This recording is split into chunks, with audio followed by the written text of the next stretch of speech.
Clara Whitmore placed the ring on his palm without a single tear. Her hand did not shake. Her voice did not break. She had just been told in front of 300 witnesses that she was suitable. Not beloved, not cherished, suitable, like a piece of furniture chosen for a room. She turned from the man who said it, walked through the silence of Whitmore Hall, and never looked back. If you're watching this for the first time, subscribe to our channel and drop your city in the comments. I want to see how far this story travels.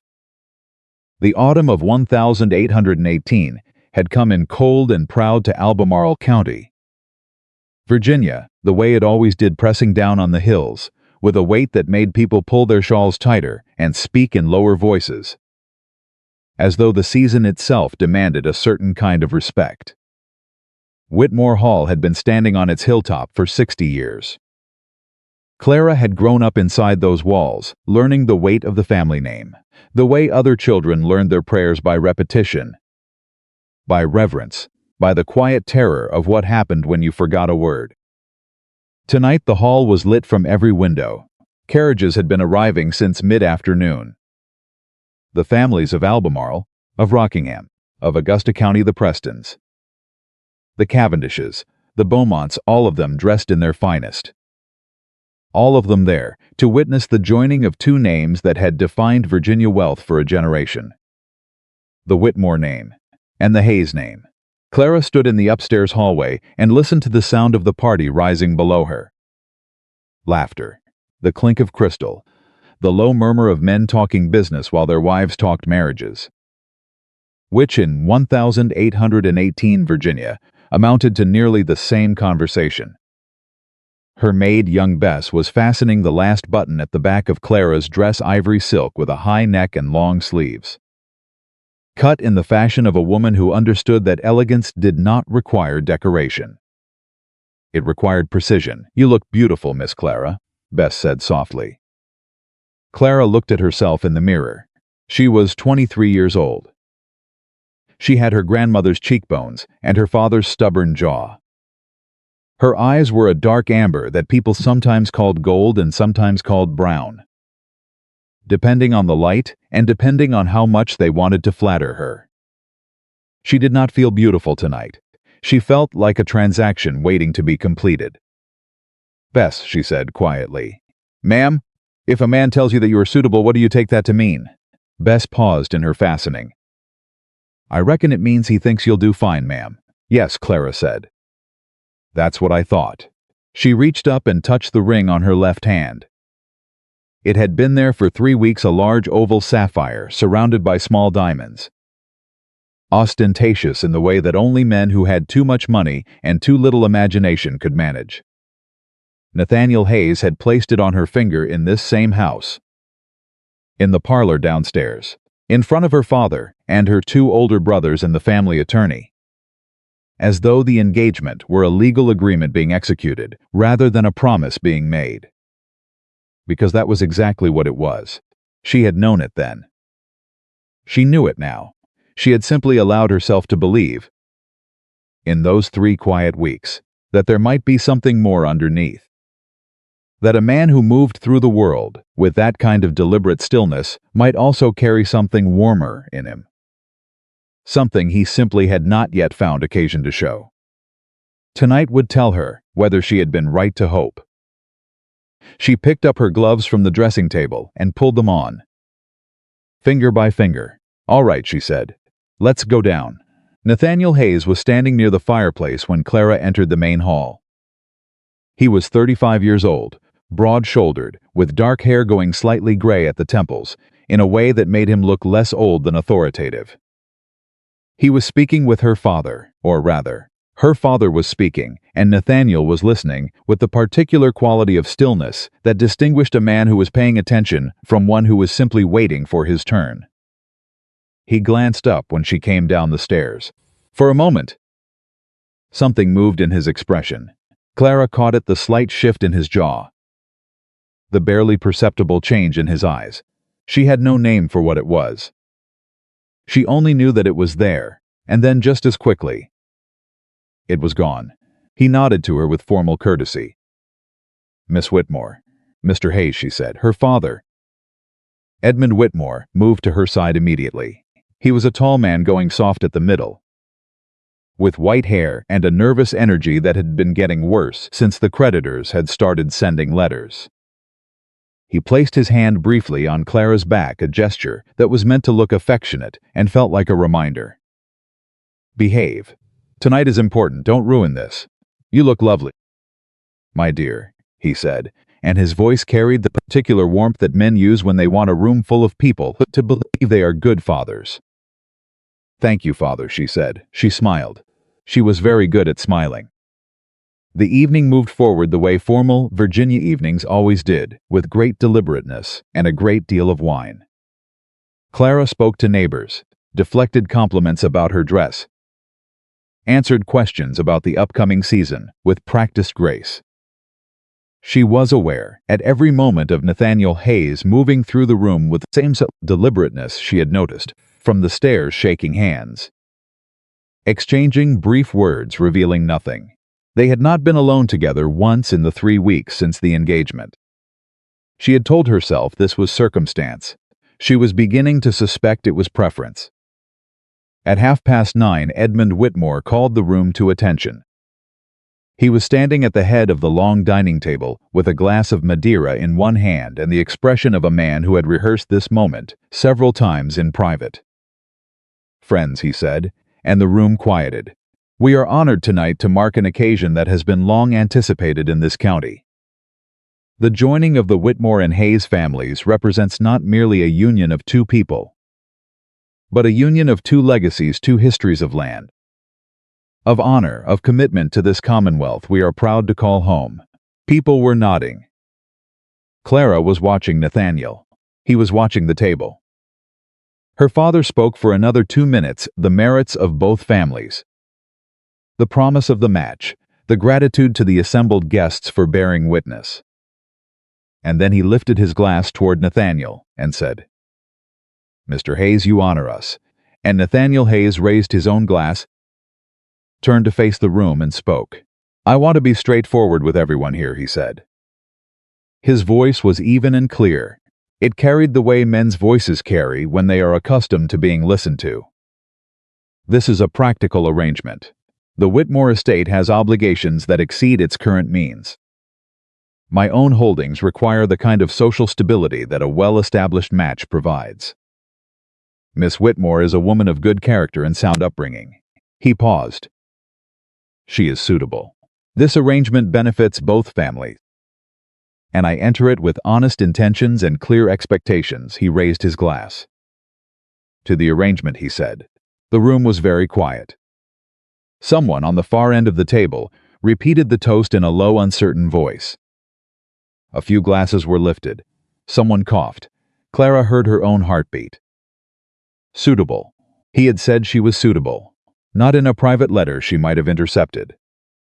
Not in a conversation she was never meant to hear. He had stood in her family's home, in front of every family that mattered in 4 counties, and described her in front of 300 witnesses as a practical arrangement. She looked at her father. Edmund Whitmore's face had gone the particular shade of red that was not embarrassment but fury, the fury of a man who realizes his plan is unraveling and doesn't know yet whose fault it is. She looked back at Nathaniel. He was lowering his glass. He had said what he'd said, and he did not appear to believe there was anything wrong with having said it. His expression was the same as it always was, composed, contained, certain of its own reasonableness. Clara had grown up in a house that taught women 2 things: how to endure and how to perform the endurance gracefully, so that no one felt uncomfortable watching. She had been very well trained. But sitting in that chair, with 300 people, trying to decide where to look, and her father's hand gripping the stem of his wineglass hard enough to crack it, and Nathaniel Hayes standing there, as though he had just made a sensible business statement rather than announced to the world that she was nothing more than a convenience, she was done performing. She reached up. She removed the sapphire ring from her finger. She stood. The room went utterly silent. She walked to where Nathaniel Hayes was standing. She was aware of every eye in the room tracking her movement, the whispers cutting off mid-sentence, the hands going still on glasses and silverware. She stopped in front of him, and she held out the ring. He looked at her hand. He looked at her face. For the first time all evening, she saw something she couldn't name move through his eyes. "Miss Whitmore." "Mr. Hayes," she said quietly. "I would rather lose a fortune than lose myself." She pressed the ring into his palm and closed his fingers around it.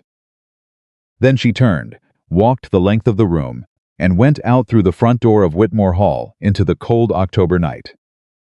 The drive back to the family cottage, where Clara had been staying since her mother's death 3 years before, leaving the main house for her father's entertaining, took 20 minutes by carriage. Clara made it on foot in 35, walking fast in the dark with her gloves still on and her good silk dress gathering mud at the hem and not caring even a little. Her mind was very clear. This was the thing about humiliation. She had discovered, underneath the initial shock of it, once the heat receded, there was a clarity that was almost useful. She could see her situation without the softening gauze of hope. She could see it plainly. Her father had been borrowing against the family's landholdings for years. She knew this because she had been the one balancing the estate accounts since her mother died, since her 2 brothers had neither the patience nor the aptitude for figures. She knew exactly how much was owed and to whom and on what terms.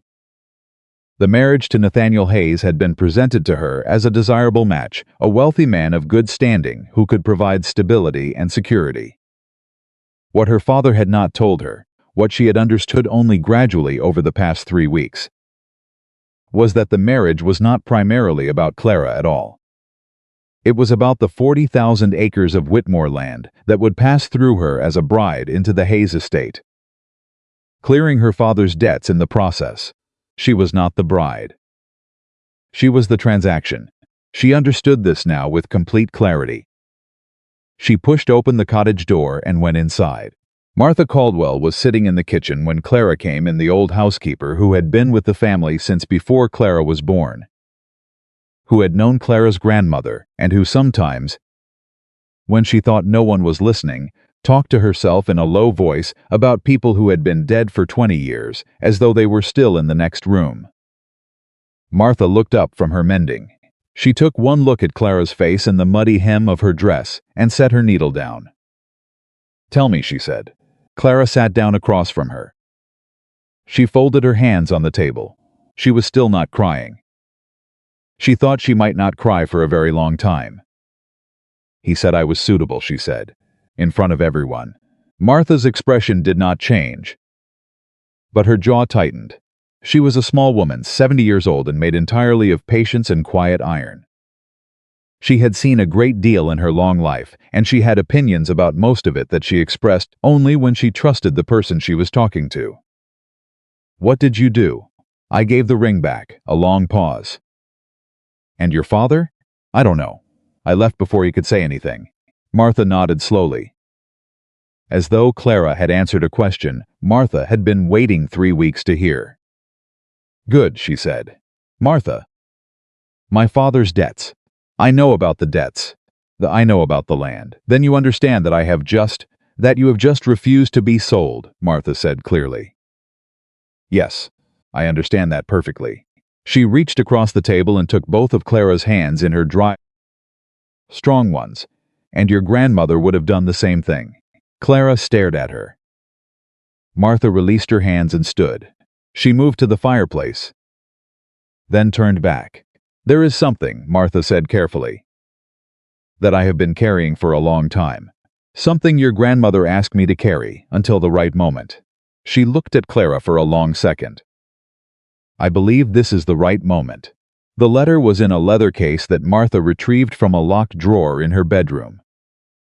It was addressed in handwriting that Clara recognized from the family Bible, the careful, elegant script of Margaret Whitmore, her mother's mother, dead now for 15 years, to be opened by Clara Whitmore when she has need of it. Clara's hands were not quite steady when she broke the seal. The letter was 3 pages long. She read it twice, in silence, while Martha sat across from her and waited. Margaret Whitmore had been a woman of considerable practical intelligence who had conducted the family's business affairs for 40 years, while her husband managed the social ones. In the last years of her life, she had transferred a portion of the family holdings quietly, legally, and in Clara's name specifically to a tract of land in the western part of the state. A place called Whitmore Ridge, 4,000 acres in the Blue Ridge Mountains of western Virginia. Timber, a ridge with coal signs, a creek, a small settlement of tenant families who had been working the land for 2 generations and who, according to Margaret's letter, knew the land better than any man with a deed. The deed Margaret had written is in the county clerk's records in Staunton. In your name. It has always been in your name. I put it there 15 years ago because I knew your father would not protect it, and I knew you would. I watched you for 20 years, my girl. I know who you are. Go there if you need to. Go there when you are ready. The land is waiting for you. Clara sat for a long time after she finished reading. Martha did not speak. Outside, the wind had come up in the trees. Somewhere down the hill, lights were still burning in Whitmore Hall. The party was probably still going, or at least the aftermath of it. The gossip, the speculation, the murmured debate about what had just happened and what it meant. She never told me, Clara finally said. She didn't want your father to find out she'd told you, Martha said. He would have found a way to use it, to borrow against it, to sell it. Pause, he still doesn't know. Charles Blackwell does, Clara said slowly. Something had been working in the back of her mind since she'd sat down. 3 months ago. He came to the house, I remember. Because father didn't want me in the room, and I heard them arguing afterward. Blackwell said something about the Western holdings, and father said there were no Western holdings. She looked at Martha. But Blackwell knew. He knew there was something there. Martha's expression darkened. Charles Blackwell has been buying up mountain land from Augusta County all the way to the Tennessee border for 2 years. Any land with coal signs or timber value, she paused. If he knows about Whitmore Ridge, he'll move on it. How much time do we have? I don't know. But I reckon not as much as you'd like.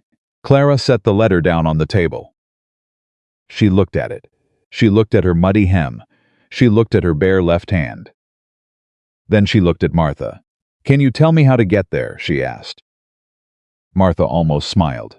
I can do better than that, she said. I've known the road since before your grandmother bought it. She left before dawn. There was no dramatic departure, no tearful farewell. Clara packed 2 bags, one with necessities, and one with her grandmother's letter. The estate ledgers she had been keeping for 3 years. A supply of paper, and the name of the county clerk in Staunton that Margaret had written in the margin of the last page. She left a note for her father that said, I have gone to see what is mine. I will not be returning to take what is not. She hired a horse and a wagon from the Caldwell family stableyard. Martha negotiated the price before sunrise, and they left Albemarle County in the gray hour before the hills caught the light. The road west was not a good road. This was fine with Clara. She had not been expecting comfort. She had been expecting difficulty. She had simply decided, sometime in the dark hours before dawn, that difficulty was something she was capable of handling. What she had not been capable of handling was being looked at in front of 300 people and found merely adequate. That was finished now. She did not cry on the road. She watched the Blue Ridge come up out of the haze as the day brightened. That long dark spine of mountain running north to south. And she felt something she had not expected to feel. Relief, not happiness, not excitement. Something quieter and steadier than either of those. She was going to a piece of land that belonged to her. Not to her father, not to a husband, to her. Margaret Whitmore had understood something that Edmund Whitmore never would. That a woman with nothing to her name is a woman at the mercy of every man's decision. But a woman with land with deed and boundary, and her name in the county record, is a woman who cannot be entirely erased. She had given Clara a foundation. Now Clara had to build on it. They stopped to water the horses at midday, near a crossroads where a man was loading a wagon outside a small general store. He looked up when they pulled in, taking in the two women. The road-dusty carriage, the direction they'd come from. "Morning," he said, tipping his hat. "You ladies heading west?" "We are," Martha said. "Long road," he said. "We have land," Clara said. He looked at her. Something in her tone made him take a second look at the quality of her dress, despite the road dust. At the steadiness of her eyes, at the way she said land like it was both a statement and a warning. "Reckon you do," he said, and went back to his loading. They drove on. It was late afternoon of the third day when they came down off the Ridge Road, and Clara saw Whitmore Ridge for the first time. It was not what she had imagined. She wasn't sure what she had imagined, some remnant of the grand estate culture she'd grown up in. Perhaps translated to mountain terms. Something diminished. Something neglected. What she saw instead was a valley that opened between two wooded ridges like a cupped hand. The creek ran clear and cold down the center of it. A cluster of buildings, a farmhouse, several outbuildings. A barn, a small mill sat on the high ground above the floodplain. And on every side the timber ran thick and old up the slopes. It was not grand, and it was hers. A man came out of the farmhouse when the wagon pulled up. He was perhaps 50, weather-faced, with the deliberate movements of someone who had been working the same land for so long that he and it had reached a kind of mutual understanding. He stopped when he saw them. "Help," you said. "My name is Clara Whitmore," she said.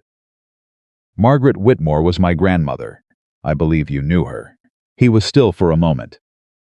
Then something changed in his face, a softening, and under it, something that looked like hope that had been waiting a very long time to be useful. "Thomas Garrett," he said. He pulled off his hat. "Yes." "Ma'am, I knew her." He looked at Clara for a long moment. The way people look when they are trying to find one person in another's face. "You got her eyes," he said quietly. "She said you come." "She did?" Clara said. "She said when the time is right, Clara will come. And when she does, you help her however she needs." He put his hat back on. "So what do you need?" Clara looked at the valley. She looked at the timber on the ridge. She looked at the creek. And then she looked at Thomas Garrett with the kind of clarity that only comes to a person who has finally, after a very long time of being told what she is and what she isn't, decided to find out for herself. "I need to know everything about this land," she said. "Every acre, every boundary, every agreement my grandmother made with the families here." She paused. "And I need to know what Charles Blackwell has been offering them."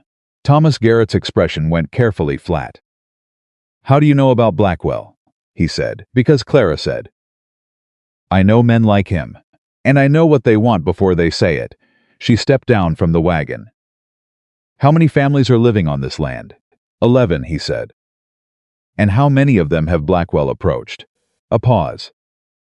"All of them," he said. Clara nodded. She had been in Virginia 3 days ago. About to be married off to save her father's failing estate. Described in public as suitable by the man who was supposed to want her for a wife. She was still angry about that. She was going to do something useful with the anger. "Then we'd better start tonight," she said. "Is there somewhere we can sit down and you can show me the boundary line?" Thomas Garrett looked at her. He looked at Martha, who was climbing down from the wagon with the careful dignity of a 70-year-old woman who had made longer and harder journeys than this one. Then he looked back at Clara. "Yes, ma'am," he said. "There is."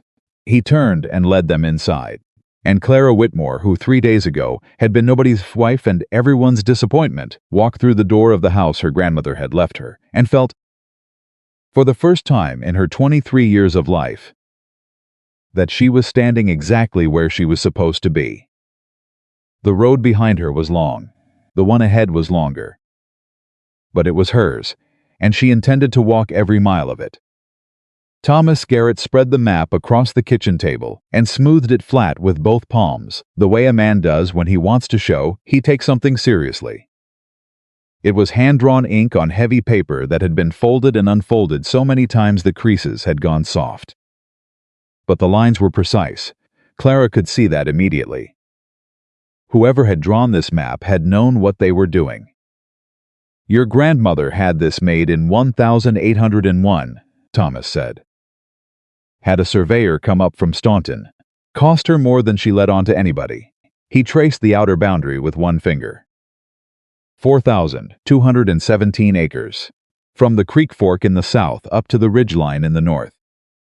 Timber on the upper slopes, farmable bottomland along the water. And he paused, and his finger stopped at a point near the center of the map. Something else. Clara looked at where his finger had stopped. There was a notation there, in her grandmother's handwriting. Small letters, careful and deliberate. MP confirmed 1803. "See, what is MP?" she asked. Thomas took his hand off the map. He crossed his arms over his chest and looked at her the way people look when they are deciding how much truth a person is ready to hear. "Mineral prospect," he said. The kitchen was quiet. Outside, the wind moved through the timber on the upper ridge with a low sound like breathing. "Coal? Could be. Could be something else." He met her eyes.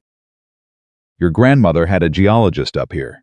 Fellow named Roland Carey, that's the R. See, she didn't tell anybody what he found. Wrote it down somewhere and locked it away." He paused. "Blackwell's been asking about it for 8 months.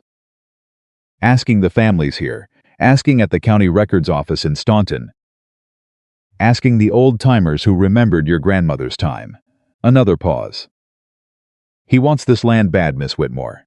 Bad enough that he ain't pretending otherwise anymore."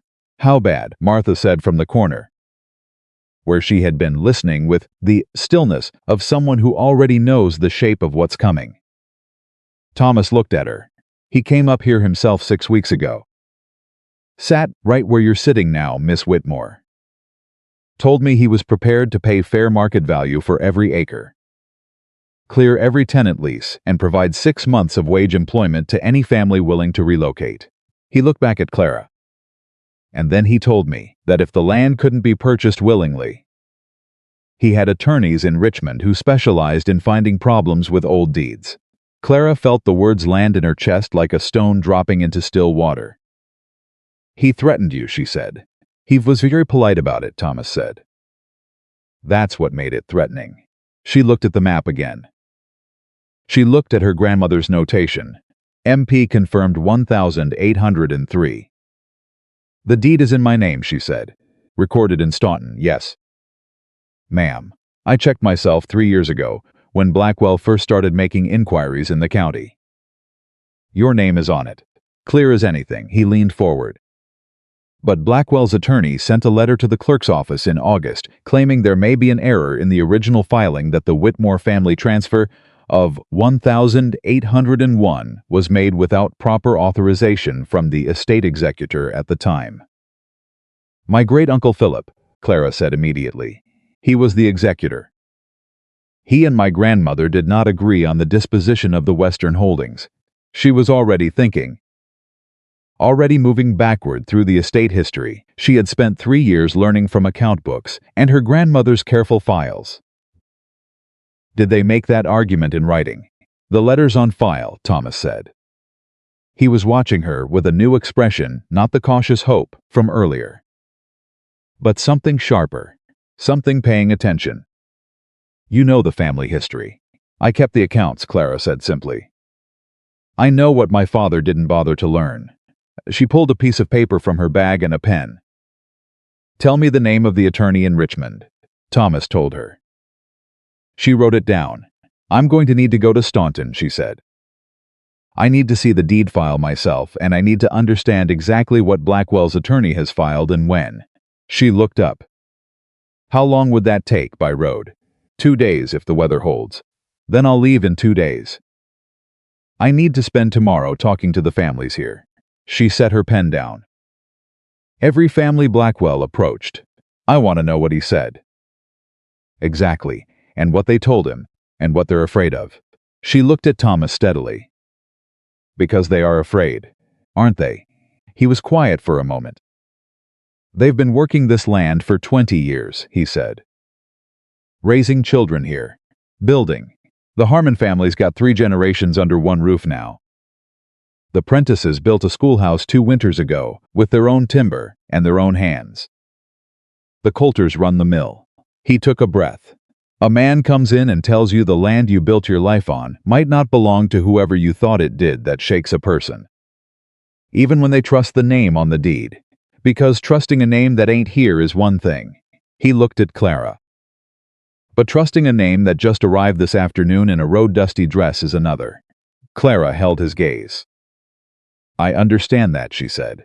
That's why I'm asking to talk to them. Not telling them anything.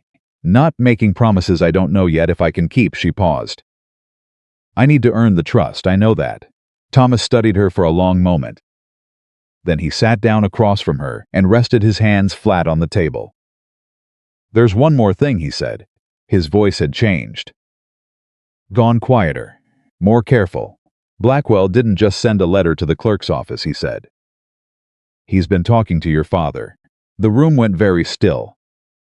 Clara heard Martha draw a slow breath from the corner. When, Clara said. On and off for a year, Thomas said. But the last conversation, from what I heard, and I only heard pieces, was about 2 weeks ago. Before your engagement party. He looked at her steadily. I don't know what was said, but I know your father needed money and Blackwell had it. And I know that after that conversation, Blackwell stopped making inquiries at the county records office. Clara looked at the map. She looked at her grandmother's handwriting. She thought about her father's face at the engagement party, not embarrassed by Nathaniel Hayes's cold announcement, but furious. The fury not of a man whose daughter was being humiliated, but of a man whose arrangement was being disrupted. What arrangement? What had Edmund Whitmore agreed to? He doesn't have the authority to sell this land, she said. Her voice was steady. She was proud of how steady it was. The deed is in my name. He has no legal standing to negotiate its transfer. No, Thomas said. He doesn't. A pause. But he might have information that could hurt your claim. Records you haven't seen. Letters from your great-uncle Philip that support Blackwell's attorney's argument. He met her eyes. I'm not saying he did. I'm saying it's possible. And I think you need to be ready for that. Clara sat with this for a long moment. Her father. She had known on some level that Edmund Whitmore had been using her. She had known the engagement to Hayes was financial strategy dressed up as family planning. She had told herself that this was simply the reality of her situation, that men like her father made decisions about women like her because that was how the world worked. And you either found a way to move inside those decisions or you suffocated under them. But this was different. This was not her father making a bad decision out of desperation. This was her father negotiating away the one thing her grandmother had specifically moved to protect her. She folded the map carefully. She put it in her bag. I'll talk to the families tomorrow, she said. And then I'll go to Staunton. And then I'll deal with whatever comes next. She stood. Is there a room I can use? Thomas stood too. Your grandmother's room has been kept, he said quietly.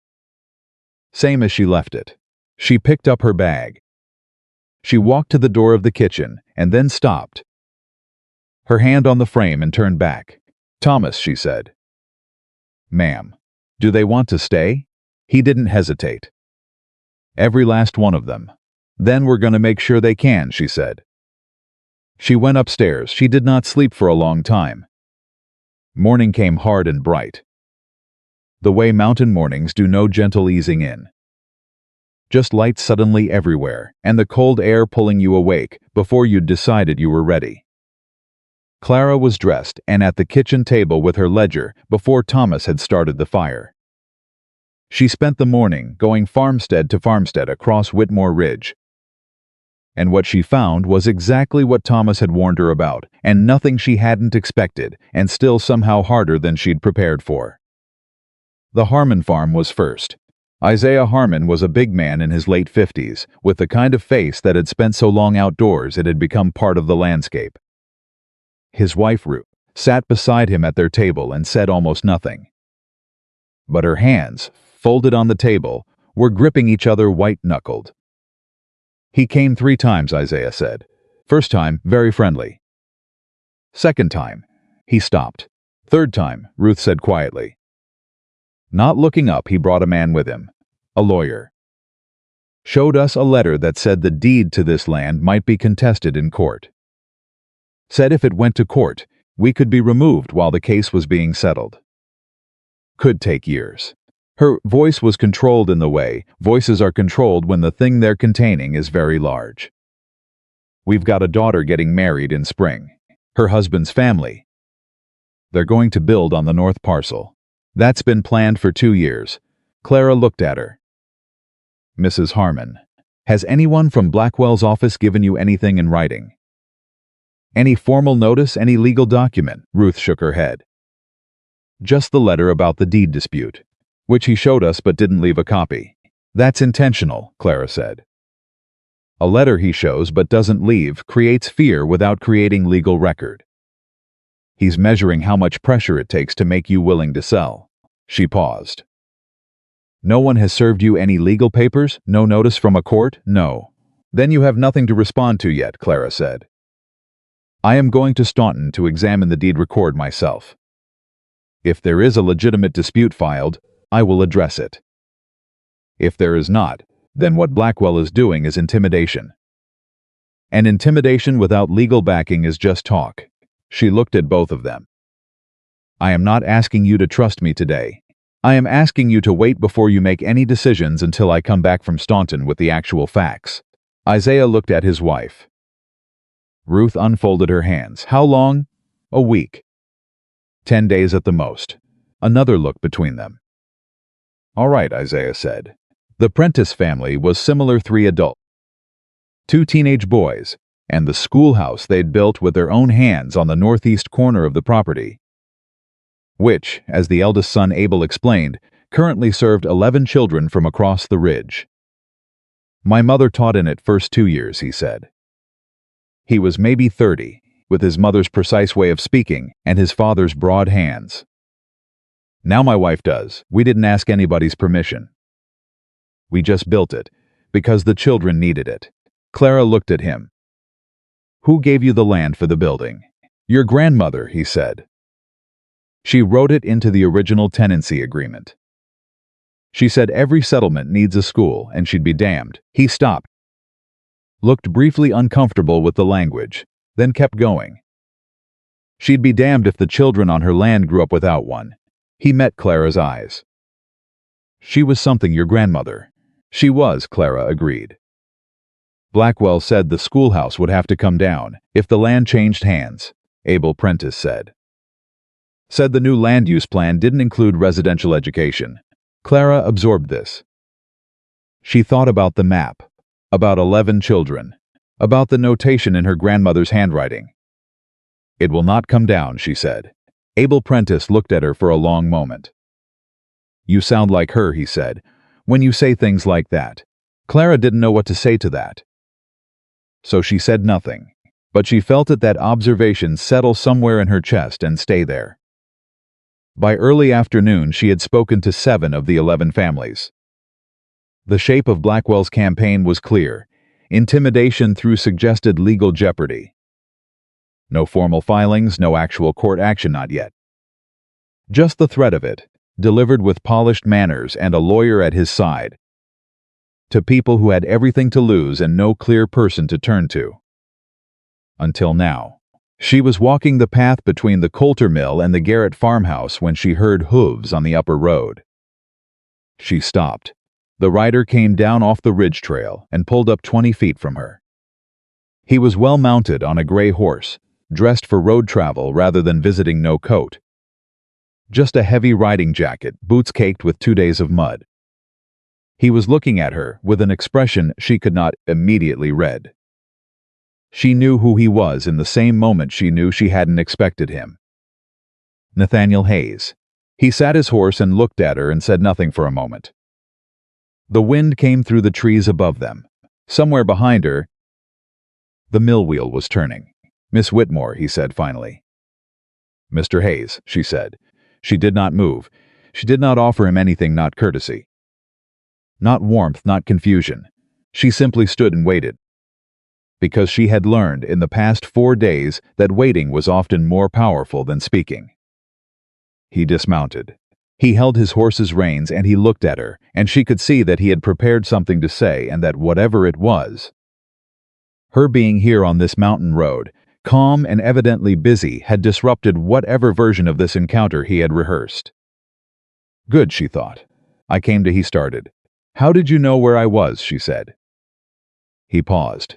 My father told you. She took this in. Filed it. What did he tell you exactly? That you'd gone to the Western Holdings. That you were. Another pause, and in the pause she could see him choosing words carefully. That he was concerned. He was concerned, Clara said. Yes. He was concerned enough to send you after me, but not concerned enough to come himself. Nathaniel said nothing. Which was, she supposed, its own kind of answer. Hayes, she said, I am in the middle of something. I would appreciate it if you would tell me directly why you're here. He looked at her. Something moved behind his eyes, the same thing she had caught briefly at the engagement party. Before he'd opened his mouth and replaced it with that careful, composed practicality. I came to apologize, he said. Clara looked at him. Of all the things she had imagined him saying, this was not among them. She had imagined demands. She had imagined appeals to reason, arguments about financial necessity, possibly the suggestion that she was being emotional and impractical. She had not imagined this. She kept her face neutral. For what specifically? She said. His jaw tightened. Not with anger, with something that looked more like the effort of a man who does not find honesty easy and is attempting it anyway. For what I said at the engagement, he said. The way I said it. He met her eyes directly. It was wrong. I was thinking about the practicalities of the arrangement, and I failed to consider that I was speaking about a person. Yes, Clara said. You were. I understand that now, do you? She tilted her head slightly. Because I want to be certain you understand what the actual offense was. Mr. Hayes. It wasn't the arrangement. I understood what the arrangement was. I had accepted it. She paused. What I had not accepted was being told, in front of everyone I have known my whole life, that my value began and ended with my usefulness to your estate. Another pause. There is a difference between a practical arrangement made between two adults who understand the terms, and a public declaration that one of those adults is interchangeable. He was quiet. Suitable, she said. You said I was suitable, like a piece of land. Like a tool. She looked at him steadily. I have spent the last 4 days on an actual piece of land that my grandmother left me. And I can tell you the difference between land and a person. Mr. Hayes, land does not have to forgive you. A person does. Something crossed his face that was not composure. I know, he said quietly. The mill wheel kept turning. A crow called from somewhere in the timber. Clara studied him for a moment longer, this man who had, 3 days ago, been the instrument of her humiliation, and who was standing in front of her now with mud on his boots and something that looked remarkably like genuine contrition in his face, and who was either telling her the truth or was a better actor than she had any reason to credit. Why did you really come? She said. He looked at her. I told you. You told me part of it. A pause. Your father spoke to me before I came, he said. He is concerned about Blackwell. About the approach Blackwell has been making to the land here. He stopped. And about the fact that your father said things to Blackwell. In a conversation he now regrets, that could complicate your position. There it was. Clara felt the cold of it move through her. What things? She said. I don't know the specifics, he didn't tell me. Nathaniel met her eyes. But he was frightened, Miss Whitmore. Your father was frightened. And Edmund Whitmore is not a man who frightens easily. This was true. Whatever her father's faults, and they were considerable, cowardice was not among them. He was stubborn and proud, and sometimes cruel, in the thoughtless way of men who have never been held accountable. But he did not scare. If he was scared, there was something to be scared of. I'm going to Staunton, she said. Day after tomorrow. I need to see the deed record, and I need to understand what, if anything, has been filed against it. I know Staunton, Nathaniel said. I have business dealings with the county attorney there. And he paused again, and this pause had a different quality. I have some experience with land dispute law. I handled 3 title contests on the Kentucky holdings 2 years ago. Clara looked at him. He was offering something. She was not sure yet whether to take it. Why, she said, you owe me an apology. You've made it. Why would you go further? He held her gaze, he said. What Blackwell is doing to these families is wrong. And because a pause that was briefer but felt longer, I would like the opportunity to show you that I understand the difference between a person and an arrangement. Even if you have no reason yet to believe that I do. The wind moved. Clara looked past him for a moment up the ridge. Into the timber, into the country her grandmother had chosen and protected and left to her. She looked at the 11 families who were waiting for her to come back from Staunton with something solid to hold on to. She looked at the map in her bag with the notation she hadn't yet fully understood. She looked back at Nathaniel Hayes. If you come to Staunton, she said carefully, you come on my terms. This is my land and my case, and I lead it. You advise when I ask and you follow when I don't. His jaw moved. Agreed, he said. And you tell me everything my father told you. Everything, not the version that's easy to say. A longer pause. Agreed, he said again. She nodded once. We leave at first light the day after tomorrow, she said. There is a farmhouse here. Thomas Garrett will show you where you can sleep tonight. She turned to go. Then stopped. Mr. Hayes, ma'am. If at any point between now and Staunton you receive information from my father or from anyone else that you decide not to share with me. She turned and looked at him one last time. I will find out, and I will not be as polite about it as I was with the ring. She walked away before he could answer. That evening, after supper, when Thomas had shown Nathaniel to the outbuilding, and Martha had gone to bed and the farmhouse was quiet, Clara sat at her grandmother's desk in the small upstairs room and opened the locked drawer that Thomas had showed her that morning. It was not empty. There was the surveyor's ledger from 1801, bound in green cloth. There were 3 letters from Roland Carey. The geologist, the R.C., from the map's notation, written between 1802 and 1804. And there was a separate document, folded inside an envelope sealed with wax and Margaret Whitmore's initials. Addressed in that same careful handwriting, to be read only when necessary. Clara held it for a long moment. She thought about what Thomas had said. Blackwell's been asking about it for 8 months. She thought about her father's frightened face, as Nathaniel had described it. She thought about the mineral prospect notation and Roland Carey's letters. She opened the first of the geologist's letters. She read it once. She set it down. She sat very still for approximately 30 seconds. Then she picked up the second letter and read that one too. The mineral prospect at Whitmore Ridge was not coal. Roland Carey had confirmed in 1803 that the upper ridge contained one of the most significant silver deposits he had encountered in 20 years of geological survey in the Virginia mountains. His estimate, written in careful, qualified scientific language, put the potential yield at a figure that made Clara's hand grip the paper tighter. This was not a modest inheritance. This was a fortune. This was the kind of fortune that men went to war over. And Charles Blackwell, a man who had spent 2 years buying up mineral-rich land across the mountain counties with a methodical patience that looked, in retrospect, like a man following a map, either knew exactly what was under Whitmore Ridge or suspected it strongly enough that he was willing to threaten 11 families, file spurious challenges to a legal deed, and negotiate privately with a frightened old man in Albemarle County to get it. Clara sat at her grandmother's desk for a very long time. She thought about the sealed envelope, to be read only when necessary. She put it in her pocket without opening it. Not yet. She needed to know what was in the county records first. She needed to know what her father had said to Blackwell and what it meant legally. She needed facts, the kind you could put in front of a judge, before she opened whatever final thing her grandmother had left. She blew out the lamp. She lay down on her grandmother's narrow bed.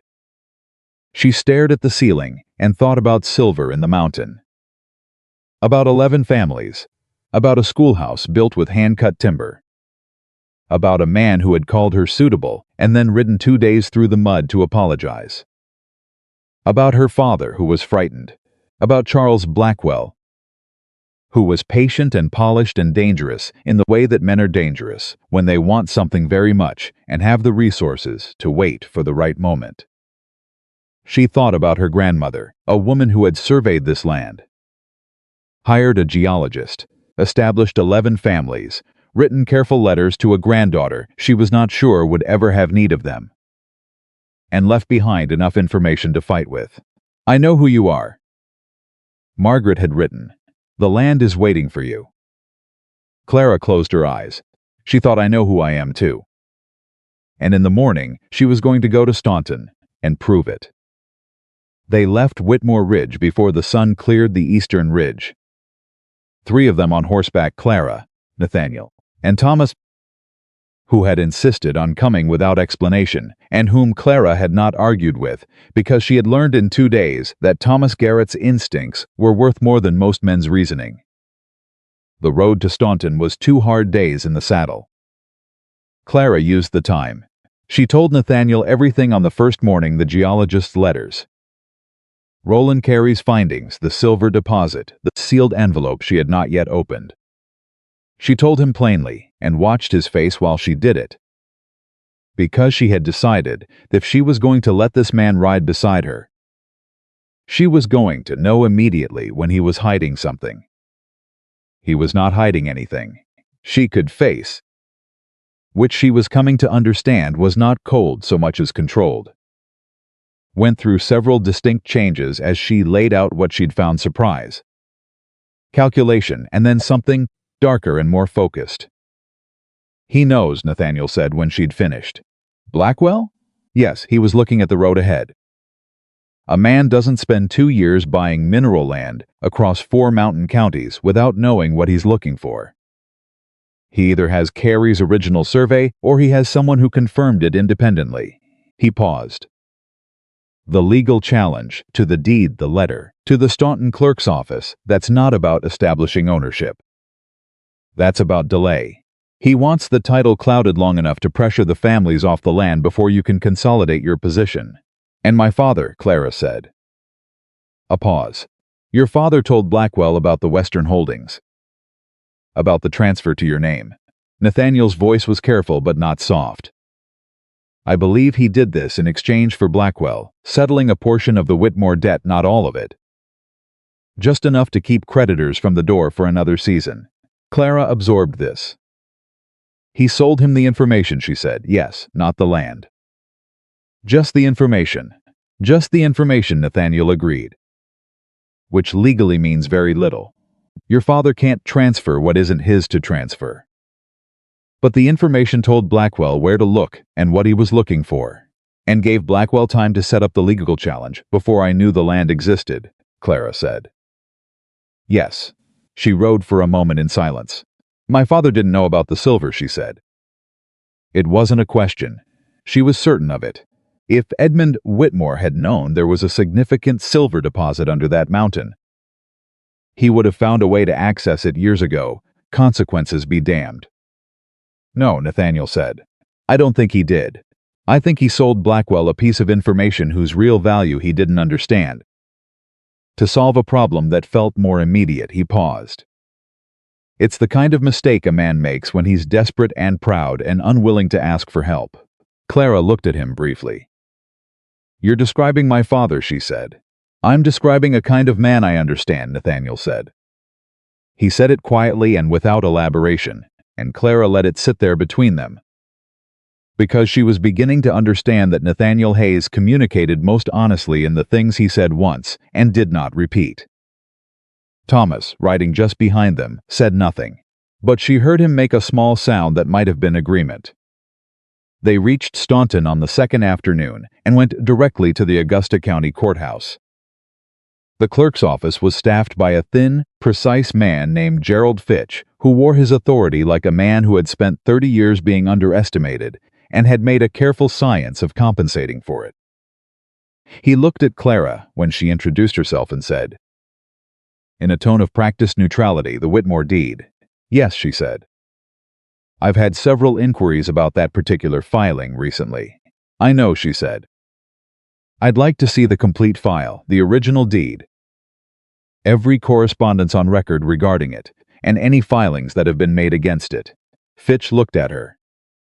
He looked at Nathaniel, who was standing slightly behind Clara's left shoulder in a posture that managed to communicate both that he was with her and that she was in charge. Fitch went and got the file. It was thicker than Clara had expected. She sat at the clerk's reading table and went through it page by page, with Nathaniel reading alongside her and Thomas, standing by the door with his arms crossed, watching the room. The deed itself was solid. Margaret Whitmore's transfer in 1801. Witnessed by 2 independent parties, recorded correctly. Indexed properly. The surveyor's notation was attached. Clara's name was on every page that mattered. The challenge letter was dated August 14th of this year. It was signed by an attorney named Hargrove, of the Richmond firm of Hargrove and Cassell, on behalf of a client identified only as a concerned party with interest in the Augusta County land records. The argument was exactly what Thomas had described, that the 1801 transfer had not been authorized by the estate executor at the time, one Philip Whitmore, and that therefore the deed was potentially invalid and should be reviewed by the court before any further transactions were recorded. Philip Whitmore died in 1809, Clara said. Yes, Nathaniel said. Reading. He can't testify to whether he authorized the transfer or not. That's the point, Nathaniel said. A dead executor can't confirm or deny, which means the argument rests on documentary evidence of his authorization or lack of it. So Blackwell needs a document, Clara said slowly. A letter or a record showing that Philip Whitmore objected to the transfer. Without that, the challenge has no foundation. Nathaniel turned a page. Then he stopped. Clara. She had never heard him use her first name before. The change in register was sharp enough that she looked up immediately. He was holding a page that had been near the back of the file, not the original deed section, but the correspondence section, filed behind the challenge letter. He turned it so she could read it. It was a letter. Dated September 2nd, 6 weeks ago, signed by Edmund Whitmore. To the Augusta County Clerk's Office, in regard to the deed filed under the name of Clara Ann Whitmore. I write to confirm that my recollection of the 1801 transfer includes doubt as to whether proper executor authorization was obtained at the time. I offer this statement in support of the review requested by the filing of August 14th. Edmund Whitmore, Whitmore Hall, Albemarle County, Virginia. Clara read it twice. Then she set it down on the table very carefully. The way you set something down when your hands are not entirely steady and you do not want anyone to know. Her father had not just sold Blackwell the information. He had filed a statement in the county record supporting the legal challenge to her deed. He had done it 6 weeks ago, before the engagement party. Before Nathaniel Hayes had stood up in Whitmore Hall and called her suitable. Before she had given back the ring, before any of it. He had already been working against her, while she was in his house. Balancing his accounts, keeping his estate from complete collapse, he had already signed a letter in a county office 2 days' ride away that was designed to help a man she had never met take the land her grandmother had left her. The kitchen was very quiet. She could hear her own breathing. Clara, Nathaniel said. His voice was different now. Not careful, just present. She looked at him. This can be fought, he said. Your father's statement is an opinion. Not a legal document of record. He wasn't the executor, Philip was. Your father has no standing to speak to the authorization question. A good attorney in Augusta County will make that argument in one paragraph. I know, she said. The challenge still has no documentary foundation. Blackwell hasn't produced a letter from Philip Whitmore because there isn't one, Clara said. My grandmother and Philip disagreed about the Western holdings, but she acted within her legal authority. He objected in conversation, not in writing. She made sure of that. She looked at the letter from her father. She made sure of everything. She thought about the sealed envelope in her pocket. To be read only when necessary. She reached into her pocket. She broke the seal. The letter inside was 2 pages. Her grandmother's handwriting, but different from the earlier letter, faster. More urgent, written, Clara thought, closer to the end of Margaret Whitmore's life. She read it in silence. Nathaniel waited. Thomas, from across the room, had gone very still. Her grandmother had known. Not about Blackwell specifically. He would have been a young man in 1815 when this letter was written. But Margaret Whitmore had understood the shape of what would come.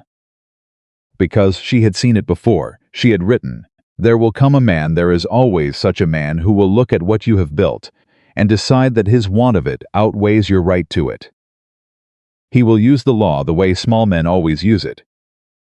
Not to find justice, but to create delay, confusion, and exhaustion. He will count on you being alone. He will count on you being frightened. He will count on the people around you failing you first." And then, on the second page, in careful numbered points that Clara would later come to think of as her grandmother speaking from 15 years in the past, directly into the crisis of the present, Margaret had anticipated the executor authorization argument. She had known Philip would be the weak point in the deed's history. She had, in 1815, obtained a sworn statement from the 2 independent witnesses to the original 1,801 transfer witnesses who were still living at the time, attesting that the transfer had been completed in accordance with all proper procedures and with no objection from any party present. Those sworn statements were in the county clerk's records in Augusta County. They had been filed in 1815. They were in this same building. Clara looked up at Gerald Fitch, who was standing at a respectable distance, pretending to organize papers. "Mr. Fitch," she said, "in 1815, my grandmother Margaret Whitmore filed 2 sworn statements in this office pertaining to the 1801 deed transfer. Can you locate them?" Fitch stopped pretending to organize. He looked at her with the careful attention of a man recalibrating. "I would need to check the 1815 filings," he said. "Please," she said. He went. Nathaniel looked at Clara. "Your grandmother," he said slowly. "Yes," Clara said. "She filed a preemptive defense to a legal argument that wasn't made until this year. She filed it 15 years ago," Clara confirmed. "Because she knew someone would make it eventually. She just didn't know who or when." There was a silence. "She was extraordinary," Nathaniel said. "She was," Clara agreed. And for the first time since she had arrived in Staunton, since she had read her father's letter in that file, since the cold of his betrayal had settled into her bones for the first time, she felt something warm move through her. Not happiness, not relief, something deeper. She felt her grandmother in the room with her. Fitch returned 12 minutes later with 2 folded documents. Clara read them. They were exactly what Margaret had described: sworn statements from both original witnesses to the 1801 transfer, attesting to proper procedure and unanimous agreement, with no mention of any executor objection at the time of signing. Dated 1815. Witnessed independently. Filed with the county court. "I need a copy of these," Clara said. "And I need the name of the most capable land attorney in Augusta County." Fitch studied her for a moment. "That would be James Whitfield," he said. "His office is on the east side of the square." He paused, and she saw in his face that he was making a decision. He is a fair man, and he does not like Hargrove and Cassell. That's useful to know, Clara said. She stood. She picked up her grandmother's letter, and the copies Fitch was preparing, and she looked at Nathaniel. Let's go find Mr. Whitfield, she said. James Whitfield was 60 years old. Short, and had the kind of eyes that had read too many bad faith legal arguments and had developed, in response, a particular quality of sharpness. He listened to Clara for 20 minutes without interrupting. He read the documents she placed in front of him in the order she placed them, which she had organized before walking through his door. When he finished, he looked up. The challenge is thin, he said. Your father's statement is inadmissible as substantive evidence. He has no standing in the executor question. The 1,815 witness affidavits directly address and preempt the authorization argument. Without a documentary record of your great-uncle's objection, there isn't one, Clara said. Then Blackwell's attorney has nothing. Whitfield tapped the papers. I can file a response to the August challenge within the week that will make it very clear to the court and to Hargrove and Cassell that this line of attack is closed. He looked at her steadily. The question then becomes whether Blackwell pursues another angle. What other angles does he have? Nathaniel asked. Adverse possession, potentially. If he can demonstrate any of the tenant families have been operating without proper lease agreements, but that argument would take years, and your grandmother's tenancy records appear to be thorough. Whitfield looked at Clara. Are they? They are, she said. Thomas Garrett has original signed copies for every family on the property. Good. Whitfield set the papers down. There is one more thing, Miss Whitmore. He hesitated for the first time since she'd walked in. The challenge letter names Hargrove and Cassell as filing attorneys. I know this firm, they are capable and expensive. He met her eyes. Blackwell is not doing this speculatively. He has committed real money to this legal strategy, which means he is committed to the outcome. Defeating the deed challenge will not end this. It will simply force him to find another method. The office was quiet. He'll go after the families directly, Thomas said. Everyone looked at him. It was the first thing he'd said since they'd arrived. He can't win it in court, Thomas continued, so he'll go back to the farms. More pressure, more threats. He'll offer some of them enough money that refusing starts to feel like foolishness. He'll wait for someone to crack and then use that one family's land to establish a foothold and file a new claim from inside the boundary. He was looking at Whitfield. Not Clara. That's what men like him do. They find the weak point in the wall and they work it. Whitfield nodded slowly. He's right. Clara looked at Thomas. Which family is the weak point? A pause. Harding, Thomas said. George Harding, Northeast Parcel. He's been there 12 years, but his wife has people in Kentucky. She's been wanting to go back for 3. And Blackwell made him an offer in September that was, he stopped. Generous. Fair even. Has he accepted? Not yet. But he hasn't said no either. Clara stood up. I need to get back to the Ridge, she said. Mr. Whitfield, please file the response to the challenge immediately and send me the documentation at Whitmore Ridge. She extended her hand.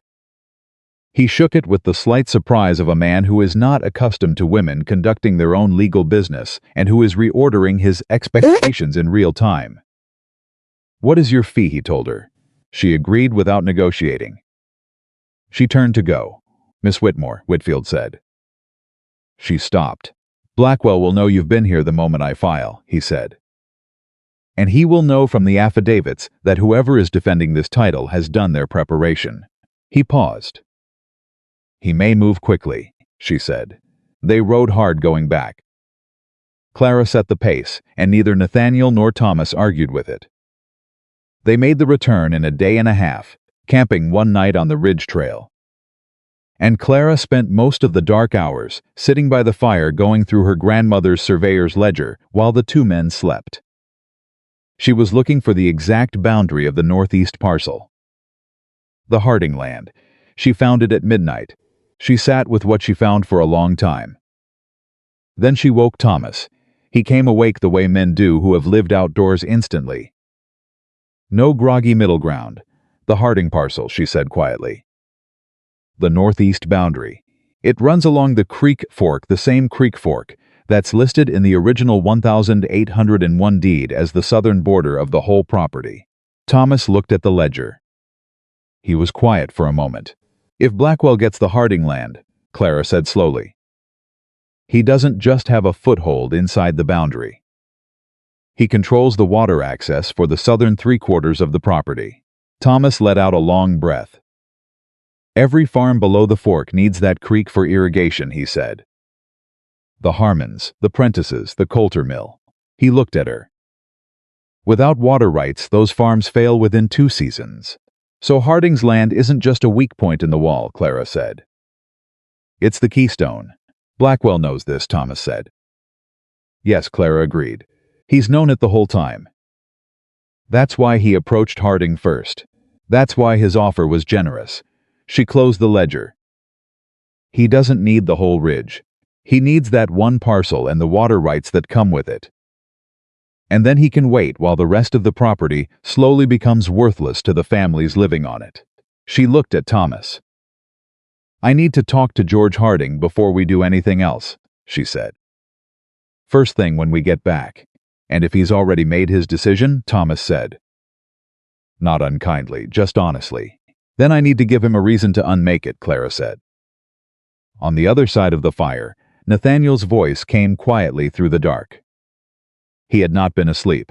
There's a way to make the water rights legally inalienable from the main deed, he said. If they've never been separated, if the original deed treats them as integral to the property, a good attorney can argue they cannot be transferred independently. He paused. Did your grandmother's deed include water rights language? Clara opened the ledger again. She found the page. She read it. Yes, she said. Then the water rights cannot be sold separately from the land, Nathaniel said. Even if Harding sells his parcel, Blackwell cannot legally acquire separate water rights through that transaction. The creek access remains bound to the main deed. The fire crackled. Thomas looked at Nathaniel. Something shifted in his face, not warmth exactly, but recognition, the look of a man revising an estimate. You know land law, Thomas said. I do, Nathaniel said simply. Then why, Thomas said, did you let 3 title contests on your Kentucky holdings drag out for 2 years before they were resolved? A silence. Because I was handling them myself, Nathaniel said. And I was wrong about which arguments mattered. He paused. I am better at recognizing good strategy than executing it alone. Thomas absorbed this. He said, and said nothing more. They reached Whitmore Ridge by early afternoon. Clara had barely dismounted when she saw George Harding standing in front of Thomas's farmhouse. Hat in hand waiting. He was a lean man, 40 years old, with the kind of face that showed everything he was feeling, even when he was trying to show nothing. Right now, he was showing a man who had come to say something difficult. Miss Whitmore, he said. Mr. Harding, she said. She did not draw it out. I know why you're here. He looked at his hat. Blackwell's man came back 2 days ago. Different offer this time. Higher. And he said he stopped. What did he say? He said the deed challenge in Staunton was going to succeed. Said the court would likely rule against your title within the month, and that when it did, every family on this property would have to leave regardless. Said the smart ones would take his offer now, before the decision came down, and they got nothing. He lied, Clara said. Harding looked up. The deed challenge has no legal foundation, she said clearly. I have the documentation that defeats it, and I have retained an Augusta County attorney who will file the response this week. There is no legal proceeding that will succeed against this deed. She met his eyes.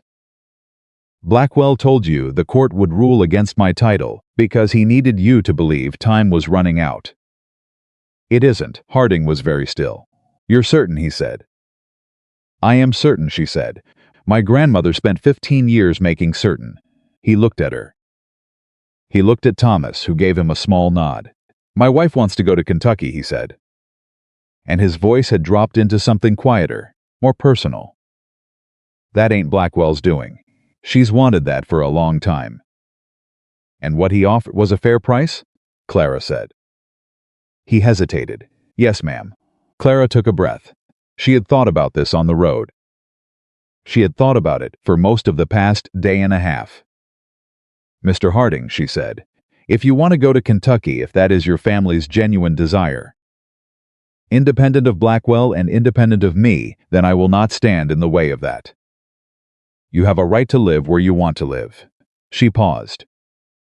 But I want you to consider what you would be selling, and to whom. The northeast parcel controls the water access for every farm below the fork on this property. If Blackwell gets it, he doesn't need the whole ridge. He can starve the other 10 families off it in 2 seasons without filing a single legal claim. She let that sit for a moment. I am asking you not to sell to Blackwell. If you want to leave, I will buy the parcel myself at whatever price he offered you. And I will ensure the creek rights are formally protected in the deed for every family downstream. Harding stared at her. You'd buy it, he said slowly. With what? I have resources, she said. It was not a bluff. The silver in the mountain was not liquid money, not yet. Not for years, but she had options now that she had not had a week ago. And she was willing to commit to them before she had fully worked out how to execute them. Do you want my word in writing? I'll give it to you before tonight. He looked at her for a long time. Then he looked at his hat. I need to talk to my wife, he said. Of course, she said. Take tonight. He put his hat back on. He was about to go, and then he turned back, the way people do when they've decided to say the thing they came in thinking they wouldn't. The other families, he said, they trust you. I want you to know that. Since you came since the first morning when you went to every farm and sat down and listened, they trust you. He paused. I ain't saying I don't. I'm saying I have to be fair to my wife too. I know that, Clara said. I'm not asking you to choose between your family and mine. I'm asking you to choose between a man who wants to use your land to hurt people and a woman who will make sure you're leaving if you leave doesn't do the same. He nodded once. He walked away. Thomas came to stand beside Clara. They watched Harding go. He'll agree, Thomas said quietly. You think so? Man came here to say yes to Blackwell and couldn't make himself do it, Thomas said. That's not a man who's fully decided. Clara hoped he was right. Behind her, Nathaniel said, quietly enough that it felt like it was only for her. That was well done. She didn't turn around. Don't compliment me yet, she said. We haven't won anything. No, he agreed. But you've made it so that winning is possible. An hour ago it wasn't. She stood there in the cooling afternoon air and thought about 11 families and a schoolhouse and a creek fork and a mountain with silver in it that her grandmother had known about for 15 years and protected by thinking 17 steps ahead of the men who would eventually come to take it. She thought about the sealed envelope, to be read only when necessary. She had read it. It had been necessary. And her grandmother, dead for 15 years, had still managed to be the smartest person in the Augusta County courthouse. Inside the farmhouse, the ledger was open on the desk. The map was unfolded beside it. The boundary lines of Whitmore Ridge were drawn in precise, careful ink. Clara went inside. There was more work to do. There was always more work to do. And somewhere, 2 days' ride to the east, Charles Blackwell was about to receive word that his legal challenge had just met its match, and that the woman standing in its way was not going anywhere. George Harding came back before breakfast. Clara heard the knock at the farmhouse door while she was still at the desk. Having worked through most of the night on the water rights documentation she intended to send to Whitfield, in Staunton. Martha was already in the kitchen. Thomas was outside. Nathaniel had gone to sleep in the outbuilding, and she had not heard him stir. She opened the door herself. Harding stood there in the early gray light, with his hat already in his hands, which told her everything before he said a word. My wife and I talked till past midnight, he said. She wants me to ask you something. Ask it, Clara said. She wants to know if your offer, the one where you buy the parcel at Blackwell's price, if that's real. If it'll hold in writing, signed and witnessed before we make any decision. It's real, Clara said. Come inside and I'll draft it now. He blinked. He had expected.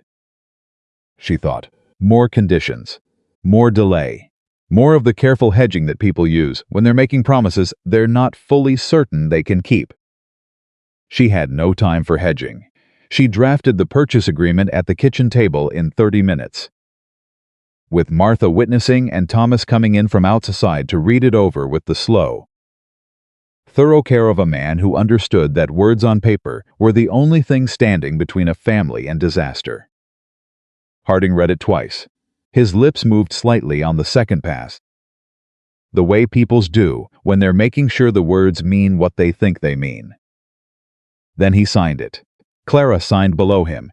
He stood up and put his hat back on and looked at her with the expression of a man who has been carrying something heavy for too long and has just been permitted to set it down. My wife said to tell you, he said, that she hopes you win. Tell her I intend to, Clara said. He left. Thomas poured himself coffee and looked at the signed document on the table. Where are you going to get that money, he said. Not accusatory. Just practical. I'm going to need to move quickly on the mineral rights, Clara said. Not a full extraction operation, not yet, but a development agreement with an investor who understands what's under that ridge and is willing to advance capital against a future claim. She looked at Thomas. I need someone who knows mining investment in Virginia. Thomas was quiet for a moment. Then he said, there's a man in Lexington, Samuel Pryor. He financed 3 coal operations in the valley, and he's honest, I know that, because he once turned down a deal that would have made him a great deal of money because the legal title was questionable. He paused. He'd recognize the value of Carey's survey reports. Can you reach him? I can write him today. Answer might take 2 weeks. Then write today, Clara said. She was already thinking 3 moves ahead. The purchase agreement for Harding's parcel needed to close before Blackwell could make another approach. The water rights documentation needed to be in Whitfield's hands by end of week. The response to the deed challenge needed to be filed before Blackwell's attorney could request an expedited hearing. And somewhere in all of that, she needed to understand what her father had done and what, if anything, could be done about it. That last thought sat in her chest like a stone she kept picking up and putting back down without knowing what to do with it.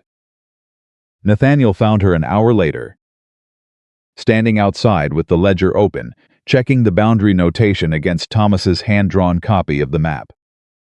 He said nothing when he came up beside her.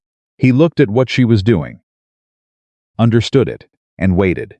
She had been doing that, noticing how he waited. How he did not fill silence the way most people did, with words that were more about their own discomfort than the other person's needs.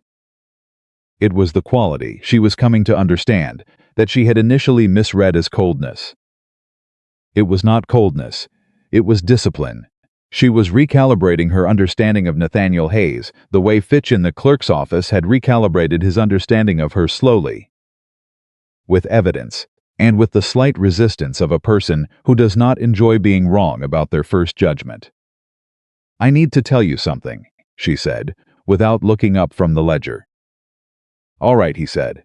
I've been trying to decide whether to say it since we left Staunton. She closed the ledger. She looked at him then. My father's letter in the county file, the one supporting Blackwell's challenge. That wasn't just a frightened man making a desperate decision. That was a man who made a deliberate choice to undermine his own daughter's legal standing in a county record.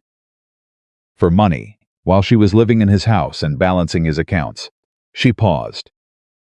And I find that I don't know what to do with that. Nathaniel looked at her. You don't have to do anything with it right now, he said. I know. But I'm asking you not as a legal advisor and not as someone who owes me an apology. I'm asking you as a person who has made decisions they regret. She held his gaze. What do you do when someone you're obligated to love has done something you can't forgive? The question sat in the morning air between them. He was quiet for long enough that she thought he might not answer. Then he said, I think you separate the obligation from the injury. You can still meet one without excusing the other. He paused. My father sold 3 tenant families off our Kentucky land when I was 19 to pay a gambling debt he'd hidden for 6 years. I found out when I was 25. I paid them back all 3 families. With interest because it was the right thing.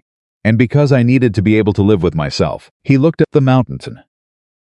I never fully forgave him, but I also never stopped being his son. Those two things don't cancel each other out. Clara absorbed this. You paid them back, she said. Yes. He didn't ask you to. No, you did it because it was right. Yes, she looked at him. This man who had stood in her family's hall 2 weeks ago and called her suitable, who had ridden 2 days through mountain mud to apologize, who had sat reading deeds in a county clerk's office with the focused efficiency of someone who was genuinely trying to help rather than trying to manage. She was looking at him and finding that he was more than she had been willing to see at the beginning. You are a different man than I thought you were, she said. He held her gaze. You were right about what you first thought, he said quietly.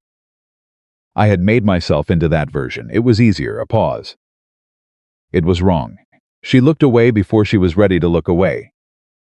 Because the alternative was looking at him for too long, and she was not ready for whatever that meant yet.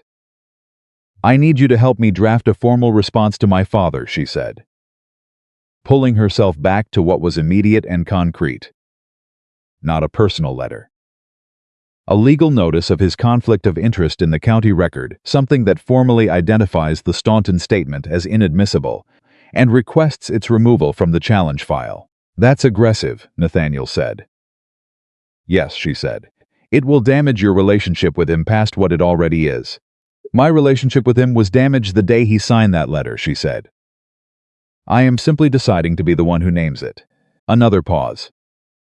All right, he said. I'll help you draft it. The letter from Blackwell arrived on the 4th day after their return from Staunton. It was delivered by a rider who wore good clothes and carried himself with the deliberate courtesy of a man paid to be presentable. And it was addressed to Miss Clara Whitmore in a hand that was too precise to be casual. Clara read it at the kitchen table with Thomas on one side and Nathaniel on the other. Blackwell wrote that he had recently become aware of certain developments regarding the Augusta County deed inquiry. He wrote that he had great respect for the Whitmore family legacy and was a sincere admirer of the Western holdings, which he believed were being underutilized to the detriment of the region's economic development. He wrote that he wished to meet with Miss Whitmore personally to discuss a mutually beneficial arrangement that he believed would serve the interests of all parties, including the families currently residing on the property. He wrote that he would arrive at Whitmore Ridge in 6 days. He did not ask permission. Clara set the letter down. He's not asking, she said. No, Thomas said. He's announcing he wants to see you face to face, Nathaniel said. He knows the deed challenge is going to fail. Whitfield will have filed the response by now. Blackwell's received word and he's shifting strategy. This meeting is about finding out who you are, how you think, where you can be pressured. Then I need to be ready, Clara said. You need more than ready, Thomas said. He stood up and walked to the window. Blackwell is going to walk in here, and he is going to be polished and reasonable, and he is going to make an offer that sounds like kindness. That's what he does. He doesn't threaten directly. He creates a situation where refusing him feels like the unreasonable choice. He turned back. He's done it to 11 families on this ridge, and he almost made it work. He'll do it better with you, because he'll have studied you first. What do you mean? Studied me? Clara said. He knows about the engagement, Thomas said carefully. He knows you returned the ring. He knows you came here alone. The understanding settled over her cold and clear. Blackwell was going to walk in, and he was going to try to make her feel like a woman alone in a difficult situation who needed a man's help to resolve it cleanly. He was going to be generous. He was going to be kind. He was going to make refusing him feel like stubbornness rather than principle. He doesn't know about the silver, she said. No, Thomas said. Or he knows there's something valuable, but he doesn't know Carrie's specific findings. Then that's the one advantage I have, Clara said. He thinks he's coming here to negotiate for land with mineral possibility. He doesn't know the exact value of what he's trying to take. She looked at Nathaniel. If I show him the survey report, she said slowly, he'll know I know what's there. He'll know I'm not guessing about the value. That changes the negotiation entirely. It also tells him the survey is confirmed, Nathaniel said. Right now he may be working from secondary intelligence. If you show him Carrie's report, he knows for certain, she finished. Yes, I know, she thought about it. But it also tells him that taking this land through intimidation and legal maneuvering is not going to work. That I understand what I'm defending, and I'm not going to make a misinformed decision about it. Sometimes, Nathaniel said carefully, showing a man the full weight of what he's up against convinces him to fight harder. Not to stop. And sometimes, Clara said, it convinces him that fighting is more expensive than it's worth. A silence. You're gambling on which kind of man he is, Thomas said. Yes, Clara said, I am. She picked up the letter. I am also going to find out before he arrives exactly what he has been doing in this county and every other county for the past 2 years. Every land purchase, every legal filing, every family he approached. She looked at Thomas. I want to understand his pattern completely before he walks through that door. Thomas nodded slowly. I know people in Rockingham County and in Bath County who've had dealings with him. I'll send word today. Good, she folded the letter. And I want every document related to this property, every original deed, every tenancy agreement, every letter from my grandmother. Carrie's survey reports, Whitfield's response filing organized, copied and stored in 2 separate locations. If Blackwell decides that paperwork has a way of disappearing, I want to make sure we lose nothing. Nathaniel looked at her. You think he'd take documents, he said. I think a man who is polished and reasonable and generous, and who has spent 2 years systematically working to take land from people who trust him, Clara said, is a man with a flexible relationship to rules. Yes. She put the letter in the desk drawer and locked it. I think he'd take documents. The next 6 were the most productive of Clara Whitmore's life. She did not think of them that way while they were happening. While they were happening, they felt like running not in panic, but in the deliberate, committed way of someone who knows the distance they have to cover and has stopped worrying about whether they can cover it and started simply moving. Thomas's contacts in Rockingham and Bath counties sent back information that arrived in pieces over 4 days, delivered by riders, and in one case by a woman named Helen Croft, who appeared at the farmhouse door with a leather satchel and a look of determined fury, and said she had ridden 40 miles because what Blackwell had done to her family's land claim deserved to be known.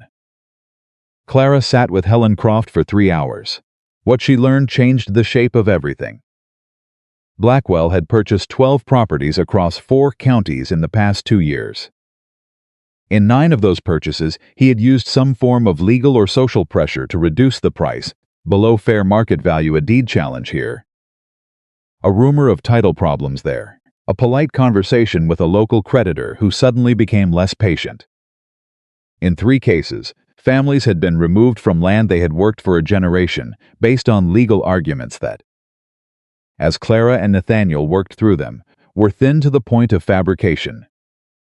In one case in Bath County, a widow named Sarah Moorhead had lost a 40-acre timber claim after Blackwell's attorney filed a challenge identical in structure to the one filed against the Whitmore deed, the same firm.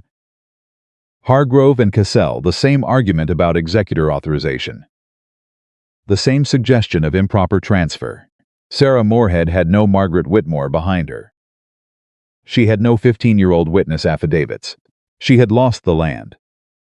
Clara read the account of it in the letter Thomas's contact sent and sat very still for a long moment. This is his method, she said. He finds the same weak point in every title executor authorization, improper transfer procedure, and he files the same challenge through the same law firm. He has probably done it 10 times and succeeded most of them because most people don't have the documentation to fight it. And those who don't fight it, he offers them just enough money that they feel they chose to leave, Nathaniel said. He had been reading over her shoulder. His voice had gone flat in the way it did when he was angry and controlling it. "How many people has he done this to?" Thomas said. "Across 4 counties in 2 years," Clara calculated. "Dozens of families." She looked up, and he is continuing. "We are not his only target right now. We are simply the one that fought back." Helen Croft, who had stayed through supper and was sitting at the end of the table with a cup of coffee going cold in her hands, said quietly, "My neighbor's son is a junior clerk at the county court in Rockingham. He told his mother last spring that Hargrove and Castle have 10 active deed challenges in the Valley counties right now." 10. The kitchen went very quiet. 10, Nathaniel said. "Yes, sir." Helen looked at Clara. "Most of those people don't know each other. Don't know they're part of a pattern. They each think their problem is their own problem." Clara looked at the stack of documents on the desk. She looked at the map. She looked at Thomas. She looked at Nathaniel. An idea arrived, fully formed, the way the best ones do not gradually but all at once. Like a light coming on in a dark room. What if they knew each other, she said. The room was quiet. What if every family Blackwell has challenged in the past 2 years, every widow? Every tenant, every small landowner knew that their problem was not their own problem, but a pattern. A deliberate, repeated, systematic pattern. She was thinking aloud now. The words coming faster. "Whitfield is my attorney." But Whitfield is one man in one county. 10 active challenges across the Valley counties need 10 responses. Or she paused. They need one coordinated response. A legal record of the pattern itself. Nathaniel straightened. "A consolidated filing," he said slowly. "Evidence of a systematic scheme to fraudulently challenge legal land titles for financial gain." He was working through it as he spoke. "If Whitfield can contact the attorneys in the affected counties, if we can compile the case files, show the court that the same firm is running the same argument against a dozen different titles simultaneously, that's not a deed dispute. That's evidence of fraud. Can that be done?" Thomas said. "It's not common," Nathaniel said, "but it's not impossible." The argument would be that the repeated use of an identical fraudulent legal strategy constitutes a pattern of deliberate harm. He looked at Clara. "You'd need affidavits from the affected families. Documentary evidence of each challenge. And you'd need a court willing to hear it, not a county court. A circuit court." "Whitfield knows the circuit court," Clara said. She was already at the desk, pulling out a clean sheet of paper. "He told me himself he doesn't like Hargrove and Cassell. That means he's probably seen this before." She looked up. "I need to write to him tonight." Clara, Nathaniel's voice stopped her. She looked at him. "Blackwell arrives in 3 days," he said. "If you send this to Whitfield tonight and Blackwell gets word of it before he arrives." "Good," she said. He blinked. "I want him to know before he walks through that door," she said. "I want him to come in here knowing that I'm not just defending this deed. I'm pulling the whole thread." She held Nathaniel's eyes. "He came here to assess whether I can be managed. I want him to arrive already knowing the answer." Nathaniel looked at her for a long moment. Then, very slowly, he nodded. She turned back to the desk and started writing. Blackwell arrived on the 6th day. As promised. He was exactly what Thomas had warned her he would be: polished, composed, arriving with a single quiet assistant rather than a retinue. Dressed well but not ostentatiously. He was perhaps 55, with gray at his temples and the kind of face that had learned to arrange itself into reassurance. He shook Thomas's hand when Thomas met him outside. He was courteous to Martha when she opened the door. He came into the kitchen and looked at Clara and smiled a warm, measured smile and said, "Miss Whitmore, I am very glad you agreed to see me." She had not agreed to see him. He had announced he was coming. She did not correct this. "Mr. Blackwell," she said, "please sit down." He sat. He declined coffee. He placed his hands on the table in the open, relaxed posture of a man who has nothing to hide. Nathaniel was standing to Clara's left. Thomas was near the door. Clara was at the head of the table. "I'll come to the point," Blackwell said pleasantly. I admire the Whitmore legacy, and I think the land here has extraordinary potential. I believe I can develop it in a way that benefits this entire region." He paused. "I would like to make you a formal purchase offer. A substantial one. One that would secure your financial future very comfortably and allow you to return to a life in Albemarle County, without the burdens of managing a remote mountain property." He named a figure. It was a very large figure. Clara watched his eyes while he said it. Because the figure was not the point. The point was the slight widening of attention as he calculated whether the number had moved her, whether she'd betrayed surprise or relief or temptation. She gave him nothing. "That's a generous offer," she said. "I believe it is fair," he said with gentle modesty. "It would be fair," she said, "if this were a piece of land whose value was limited to its surface." She paused. "It isn't." Something shifted in Blackwell's face. "Not much. Just the slightest recalibration." "I'm not certain what you mean," he said. Clara reached into the folder on the table beside her. She placed Roland Carey's survey report in front of Blackwell. She placed the 1,803 confirmation letter on top of it. She gave him time to see what they were. She watched his composure hold. She watched him read the documents with a stillness that was not surprise but recognition, the recognition of a man, seeing confirmed what he had suspected but could not previously prove. He looked up. "These are significant findings," he said. His voice had not changed at all. She respected in a cold way how controlled he was. "Yes," she said, "they are. This changes the nature of any potential discussion," he said. "It changes your offer," she said. "The land is worth substantially more than what you've named." She held his gaze. "But I'm not going to sell it at any price, Mr. Blackwell." "So the offer itself is not the purpose of this meeting." A pause.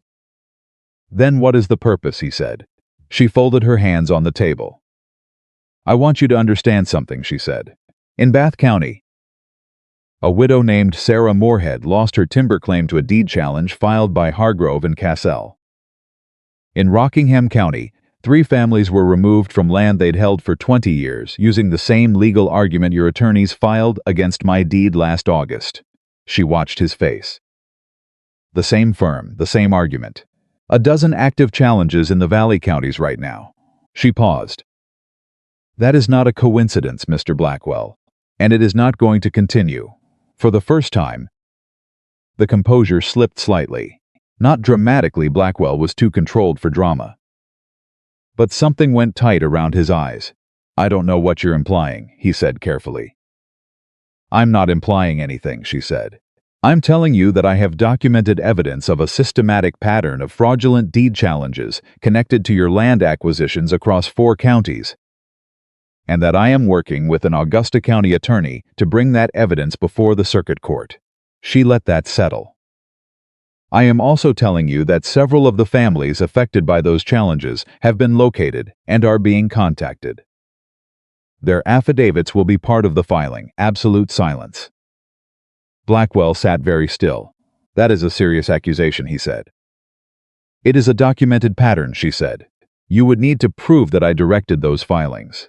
I have Hargrove and Castle's correspondence with your office in 2 counties, obtained through the county court records," she said. "You authorized the Bath County filing directly. Your name is on the instruction letter." She watched his jaw tighten. "Yes, I found it. The court records in Bath are very thorough." Blackwell looked at his hands. He looked at the Carey survey. He looked back at Clara. And she saw something happen in him that she had not anticipated. Not fury. Not a threat. Not the polished courtesy reforming itself into a new argument. She saw a man who had spent years being the smartest person in every room, realizing, with the quiet shock of it, that he had walked into a room where he wasn't. "What do you want?" he said.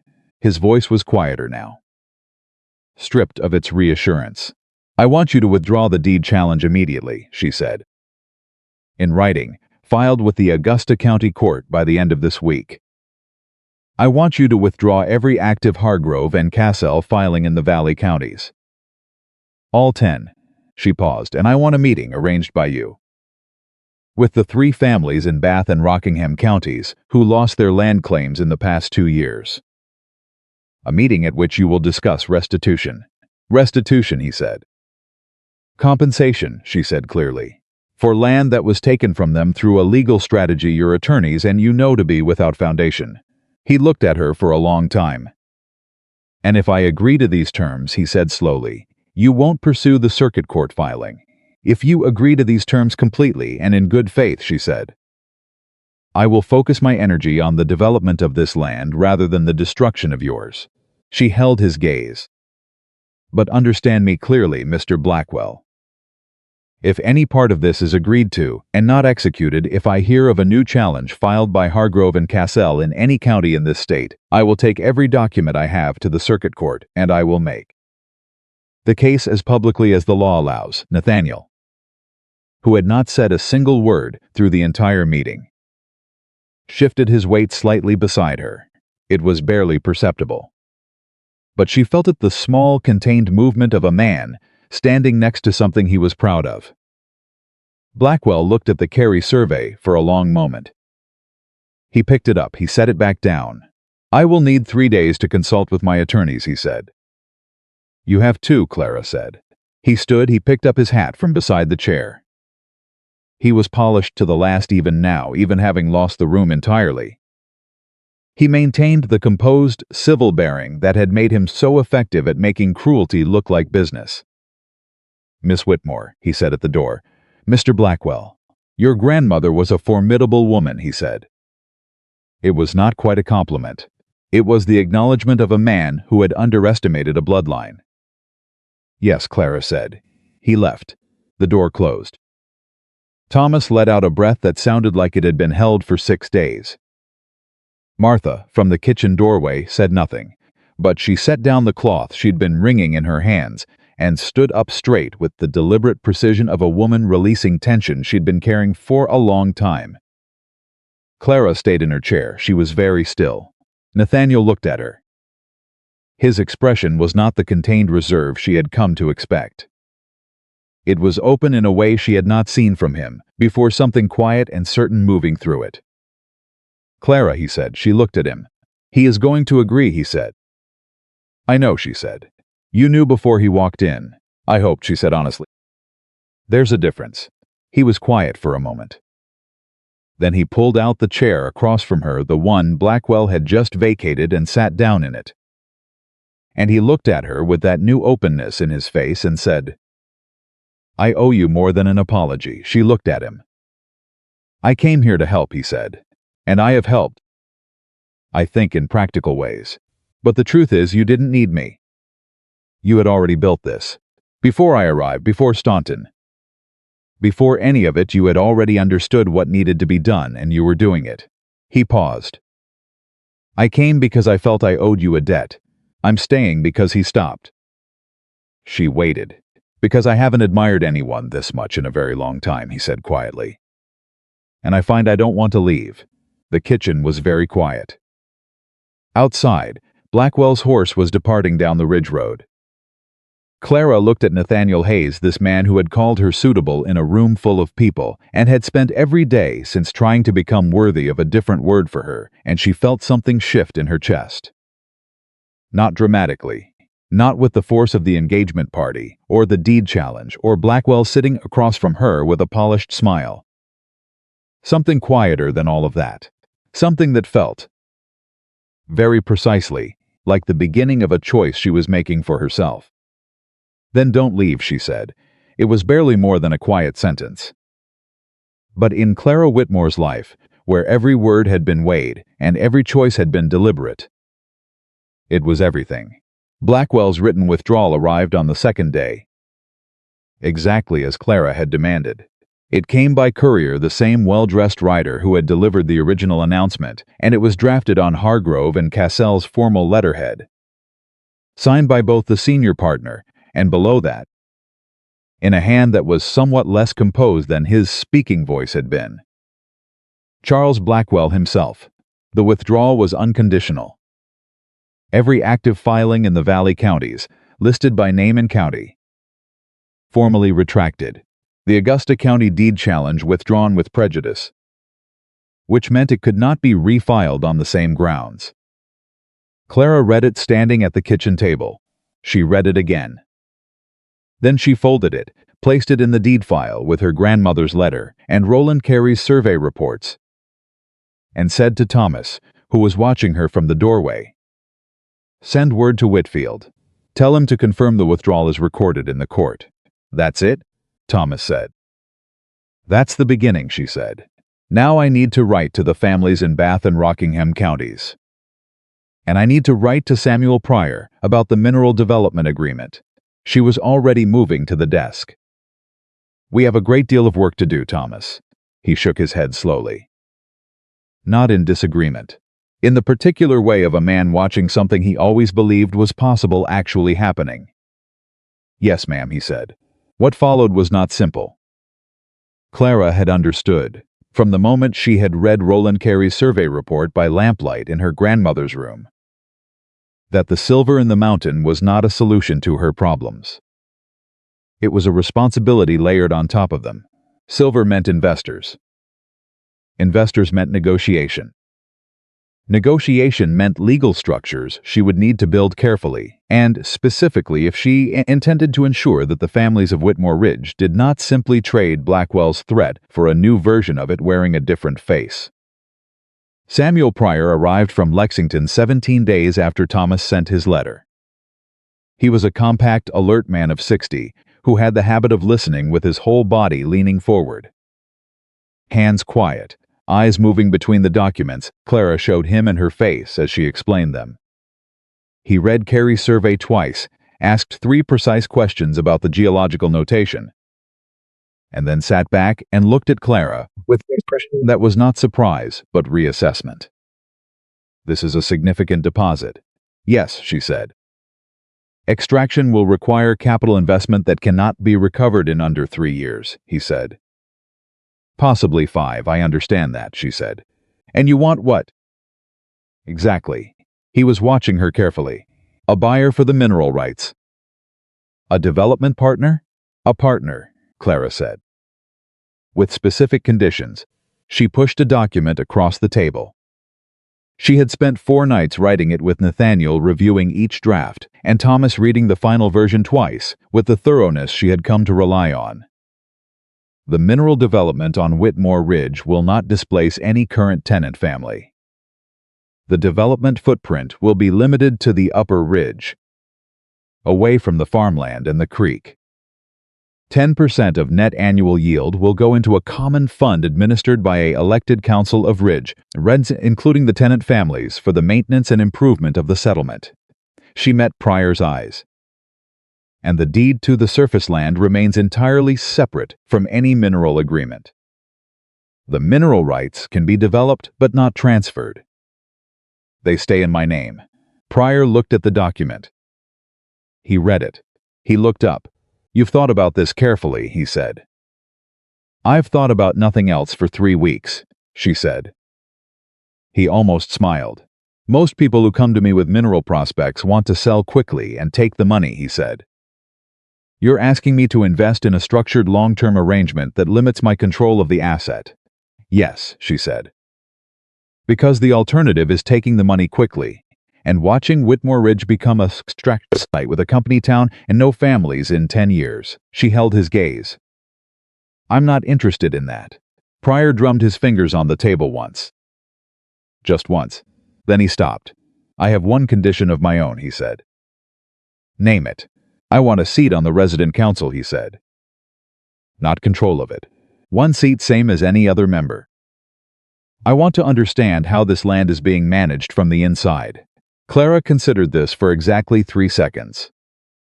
"Agreed," she said. They shook hands. Nathaniel had been watching the Pryor negotiation from the side of the room, as he had watched most things over the past 3 weeks present. Useful when asked, careful not to insert himself where he hadn't been invited. Clara had noticed this. She had noticed it, the way you notice something that surprises you by being the opposite of what you expected. That evening, after Pryor had gone to sleep in the outbuilding, and Thomas had retreated to his side of the farmhouse, and Martha had gone to bed with the quiet finality of a woman who has decided the day is finished, Clara and Nathaniel sat at the kitchen table, with the deed file between them and the lamp burning low. "You're leaving soon," she said. It was not a question. He looked at her. "My Kentucky holdings need attention. I've been away longer than I planned." "I know," she said. "I'm not asking you to stay." "I know you're not," he said. "That's one of the things." He stopped. Tried again. "You've never asked me for anything I didn't offer first. I want you to know I've noticed that." She looked at the lamp. "I spent 23 years asking for things indirectly, because asking directly felt like weakness," she said. "I've decided that's finished. If I want something, I'll say it. If I don't, I won't pretend to." He was quiet for a moment. "Then I'll say something directly," he said. She looked at him. "I would like to come back," he said. "Not as a legal advisor. Not as someone who owes you an apology." As he paused. And for the first time she saw in him what was always behind the control, something uncertain. Something that had not yet found its footing and knew it. As a man who would like the chance to know you better. On whatever terms you decide are right. Clara looked at him for a long moment. She thought about the engagement party, the ring, the road west, her grandmother's letter, the deed file, Blackwell's face when he realized he'd lost. She thought about the ways she had been wrong about Nathaniel Hayes, and the ways she had been right, and the ways that both things could be true simultaneously. "Come back in the spring," she said. "The first development work on the upper ridge will start in April. It would be useful to have someone who understands mineral land law." A pause. "And I would like the chance to know you better, too." He looked at her with that open quality. She was still getting used to this man who had made himself into something composed and closed and had been, over the past weeks, very slowly and without fanfare, taking that apart. "Spring," she confirmed. He left 2 days later early, the way he'd arrived, without ceremony. With his horse and his mud-caked riding jacket, and a courtesy that was not performance, but simply who he was underneath the version of himself he'd spent years building. He shook Thomas's hand. He said goodbye to Martha, who looked at him with an expression that was not quite approval, but was adjacent to it. He looked at Clara last. "You have your grandmother's instincts," he said. "I have her ledgers," Clara said. "The instincts are my own." He almost smiled. It changed his face entirely. Then he rode out. Clara watched him go until the trail turned and the timber closed behind him.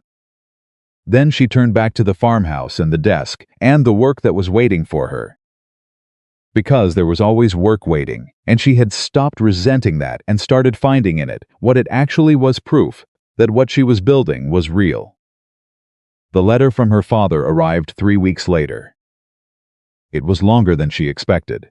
Edmund Whitmore was not a man who communicated in length. He preferred brevity as a form of authority. The short declarative statement of a man who did not need to explain himself. The letter's length told her more than its content did.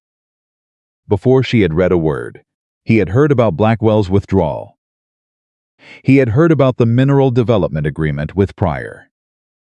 He had heard, through whatever channels men like our father used to hear, things they wished they'd known sooner. That the deed in his daughter's name was not the modest mountain property he had dismissed, but one of the most significant undeveloped mineral deposits in Western Virginia. He did not apologize directly. That would have required a kind of self-awareness that Edmund Whitmore had spent 60 years carefully avoiding. But he wrote around it long circling sentences that acknowledged the situation had been handled effectively, that expressed something that might, if you were generous, be called pride, and that ended with a request. He wanted to come to Whitmore Ridge. He wanted to see what she had built. Clara read the letter twice. She set it on the desk. She went outside and stood in the cold morning air and thought about what Thomas had said in the beginning. Trusting a name that ain't here is one thing, but trusting a name that just arrived is another. She thought about what Nathaniel had said about his father. I never fully forgave him, but I also never stopped being his son. Those two things don't cancel each other out. She thought about her grandmother's letter. There will always be such a man. Margaret had written about Blackwell, about the men who come for what you've built, but she had not, Clara realized, written about the men who fail you not from malice but from smallness. From the ordinary, everyday smallness of a person who is frightened and proud and chooses the easier thing. Edmund Whitmore had not been Blackwell. He had not orchestrated a campaign. He had not intimidated 11 families. He had been frightened and desperate, and he had done a selfish thing that had consequences he had not fully understood. That was not nothing. It was not forgiven, it was not forgotten. But it was also not the same. Clara went back inside.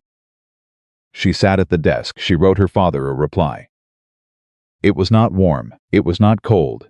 It was the letter of a woman who had decided that she was capable of holding more than one feeling at once, the injury and the obligation, the anger and the bloodline, without pretending either of them away. She told him he could come. She told him what she expected from a guest in her home, which was honesty and respect for the people who lived and worked on this land. She told him that the Staunton statement would never fully leave her, and that she would not pretend it had. And then in the last line, she wrote something she had not planned to write until her pen was already moving. But you are my father, and this was my grandmother's land, and she loved both of us. So come and see it. Come and understand what she left behind and why it matters. She sealed the letter. She handed it to the courier Thomas had arranged. And then she did not think about it anymore, because there was work to do. Spring came to Whitmore Ridge with the kind of certainty that felt personal, as though the mountain itself had made a decision and was executing it without apology. The timber on the upper slopes came green almost overnight. The creek ran high with snowmelt. The Prentice Children's Schoolhouse, which Abel had quietly expanded over the winter, adding a second room without being asked, because 11 children had become 15 filled every morning with voices that carried across the valley. Samuel Pryor sent his first assessment team up the mountain in April.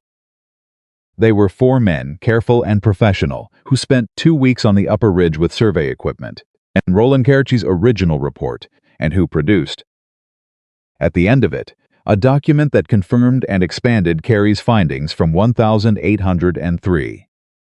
The deposit was real. The depth and breadth of it suggested a viable extraction operation with a yield timeline that Pryor described in the careful language of an investor who had learned not to promise what the earth had not yet delivered as promising. Clara read the assessment and thought about her grandmother ordering a surveyor up from Staunton in 1801 at a cost she'd kept from the family records. She thought about the 15 years Margaret Whitmore had held this knowledge and never used it. Because the time wasn't right, because the right person hadn't yet arrived to use it wisely. She felt very clearly the weight of being trusted. She also felt ready for it. Nathaniel came back in April, as he had said he would. He arrived on a Thursday morning with less mud on his boots than the first time, and a directness about why he was there that she appreciated immediately. He did not make an occasion of his arrival. He came into the kitchen, accepted coffee from Martha, who received this without comment, which from Martha was its own form of welcome, and sat down across from Clara and said, "Tell me where things are." So she told him. She told him about Pryor's assessment and the development timeline, about the Common Fund Charter she had drafted and presented to the Ridge families, who had voted on it by household and ratified it unanimously, with the Coulters adding a provision about mill maintenance that was, Clara thought, the most sensible amendment anyone had made to any document in the history of the property. She told him about the Bath County meeting she had attended in February, a hard, quiet day sitting in a widow's kitchen in the winter, going through papers, putting numbers to a loss that could not be fully repaired, and about the restitution agreement Blackwell had signed, which had taken 3 rounds of correspondence, and a letter from Whitfield threatening to file the circuit court case anyway to finally produce. She told him about her father's visit. Edmund Whitmore had come for 3 days in March. He had been polite to Thomas and formal with Martha and overwhelmed, in a way he could not entirely conceal, by the valley itself, by the scale of it, by the families, by the schoolhouse, by the sense that his mother had built something here that was thriving despite. Not because of the men in the family. He had stood in Thomas Garrett's kitchen and looked at the map and said very little. And Clara had watched him and understood that he was doing what he should have done 15 years ago, seeing his mother clearly. He had not apologized, but on his last morning, standing in the doorway ready to leave, he had said, "She was right about you," and then he had left before she could answer, which was so completely her father that she had almost laughed. Almost. Nathaniel listened to all of it without interrupting. When she finished, he was quiet for a moment. "And you," he said. "How are you?" She looked at him. People had not asked her that. Much. Thomas asked about the land. Pryor asked about the mineral rights. Even Martha, who knew her better than anyone, tended to ask about the work rather than the person doing it. Because Martha understood that Clara's work was how she metabolized everything else. Nathaniel was looking at her and asking about her. "Just her. I'm better than I was," she said honestly. "I'm tired in the way you're tired, when the thing you've been running toward is finally close enough to touch. And you realize you forgot to rest on the way." She looked at the desk, at the stack of documents, at the land charter and the development agreement, and Whitfield's latest letter. "But I'm well, I know what I'm doing, I know why I'm doing it." She looked back at him. "That's more than I had 6 months ago." 6 months ago you walked out of a party in the mud," he said. "Yes," she said, "and it was the best decision I ever made." He looked at her steadily. "I've been thinking, on the road," he said, "about what I want to say to you. I've been thinking about it since Staunton, actually. Since the night on the trail when you woke Thomas up at midnight because you'd worked out the water rights problem." He paused. "I rehearsed several versions." "How did they go?" she said. "They were all too formal," he said. "They all started with conditions and legal structures and the kind of practical language I use when I want to say something true, but am afraid to just say it plainly." "Then say it plainly," she said. He looked at her. "I love you," he said. "I have loved you since the Staunton courthouse. When you organized those documents, before walking through Whitfield's door, and I understood that you were the most prepared, most intelligent, most entirely yourself person I had ever been in a room with." He paused. "I am aware that I have no right to expect that to mean anything to you yet. I am aware that I began this as the man who humiliated you in front of everyone you knew. I am not asking you to forget that." His voice was steady. "Not performed. Just honest. I am asking you to let me be in your life long enough that you can decide, on your own terms, what this is." Clara looked at him. She had known it was coming.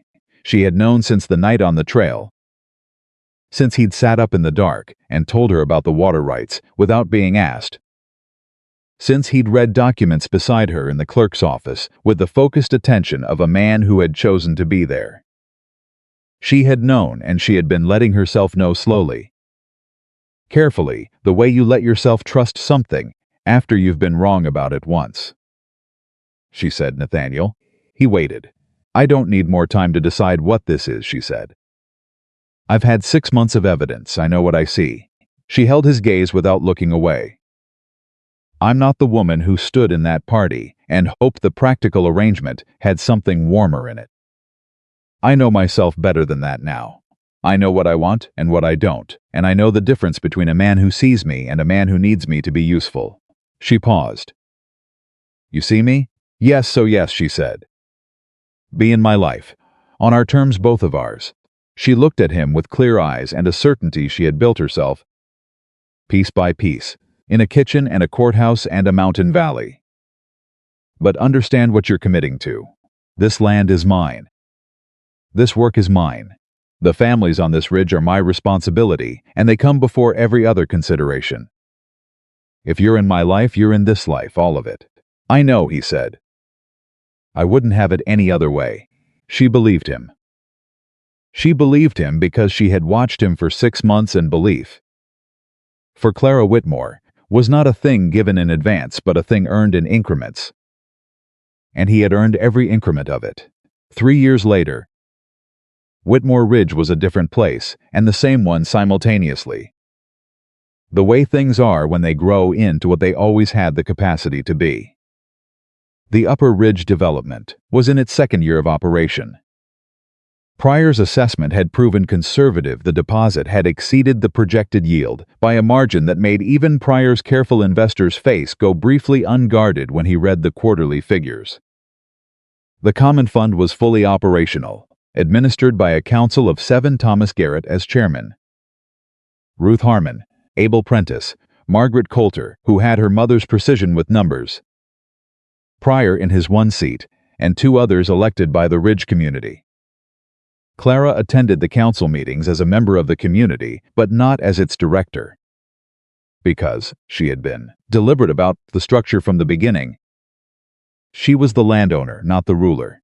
There was a difference. Her grandmother had understood it. So did she. The schoolhouse had expanded to 3 rooms by the time Clara stood in it one October morning, watching Abel Prentice's wife lead 22 children through a geography lesson using a map that Clara had commissioned from the same Staunton surveyor who'd worked with her grandmother in 1801. Same firm. 3rd generation. She stood in the doorway and listened to the children recite the names of the Virginia counties. And she thought about continuity, how it was built. Layer by layer, by people who made decisions that would matter to someone they would never meet. Her grandmother had made decisions for her. She was making decisions for these children. The thought settled in her with the particular weight of a thing that is both ordinary and enormous. Edmund Whitmore had come back twice since his first visit. The second time he had been more honest. The third time he had sat across from Thomas Garrett and asked, plainly, what the land had been like when Margaret ran it. And Thomas had told him, and Edmund Whitmore had listened with the careful attention of a man learning something he should have learned 30 years ago. It was not reconciliation, it was not forgiveness. It was something smaller and maybe more durable, a man and his daughter. Finding slowly and with difficulty the edges of what was still possible between them. Clara did not expect more than that. She had stopped expecting things from people and started watching what they actually did. Nathaniel was reading at the kitchen desk when she came in from the schoolhouse that afternoon. He had moved the contents of the Kentucky estate management to Whitmore Ridge in a process that had taken 6 months and which Thomas had followed with the quiet attention of a man watching a theory be tested. The theory apparently had held. Thomas had told Clara 2 months ago, without elaborating, that Hayes was all right. For Thomas Garrett, this was a thorough endorsement. Nathaniel looked up when she came in. How were the children, he said. Loud, she said.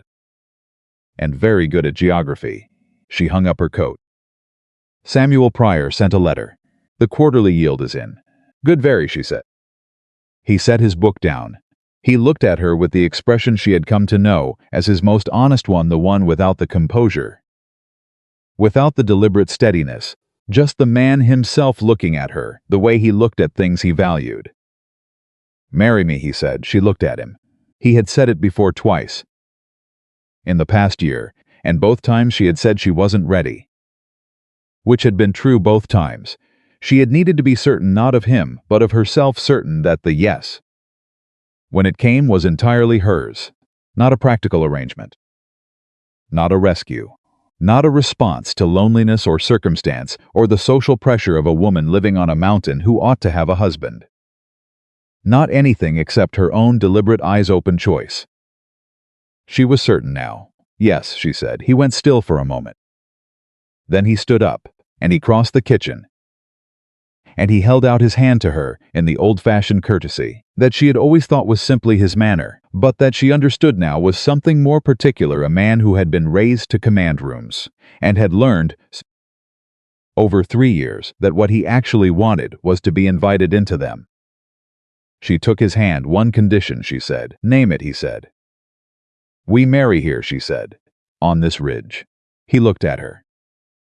"Not in Albemarle County," he said. "Albemarle County," she said clearly, "is where I was told I was suitable." She held his gaze. "This is where I found out who I actually am."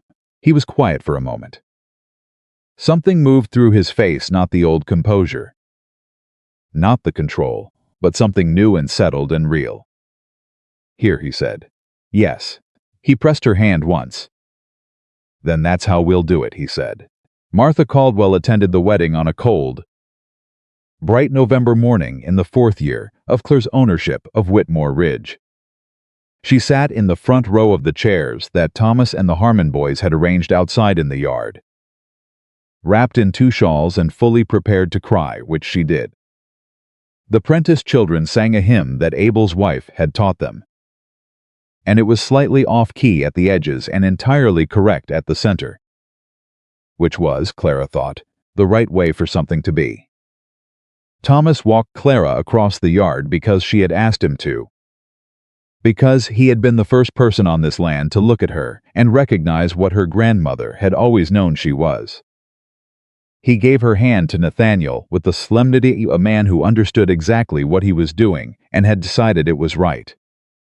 Nathaniel held her hand and looked at her and did not look away. The minister spoke. The mountain was very still, and Clara Whitmore, who had been called suitable in a room full of strangers, who had walked out into the October dark with mud on her hem and no plan except her own refusal to be erased, stood in the yard of the land her grandmother had left her and said yes to a life she had built herself, on terms she had written herself, for reasons that belonged entirely to her.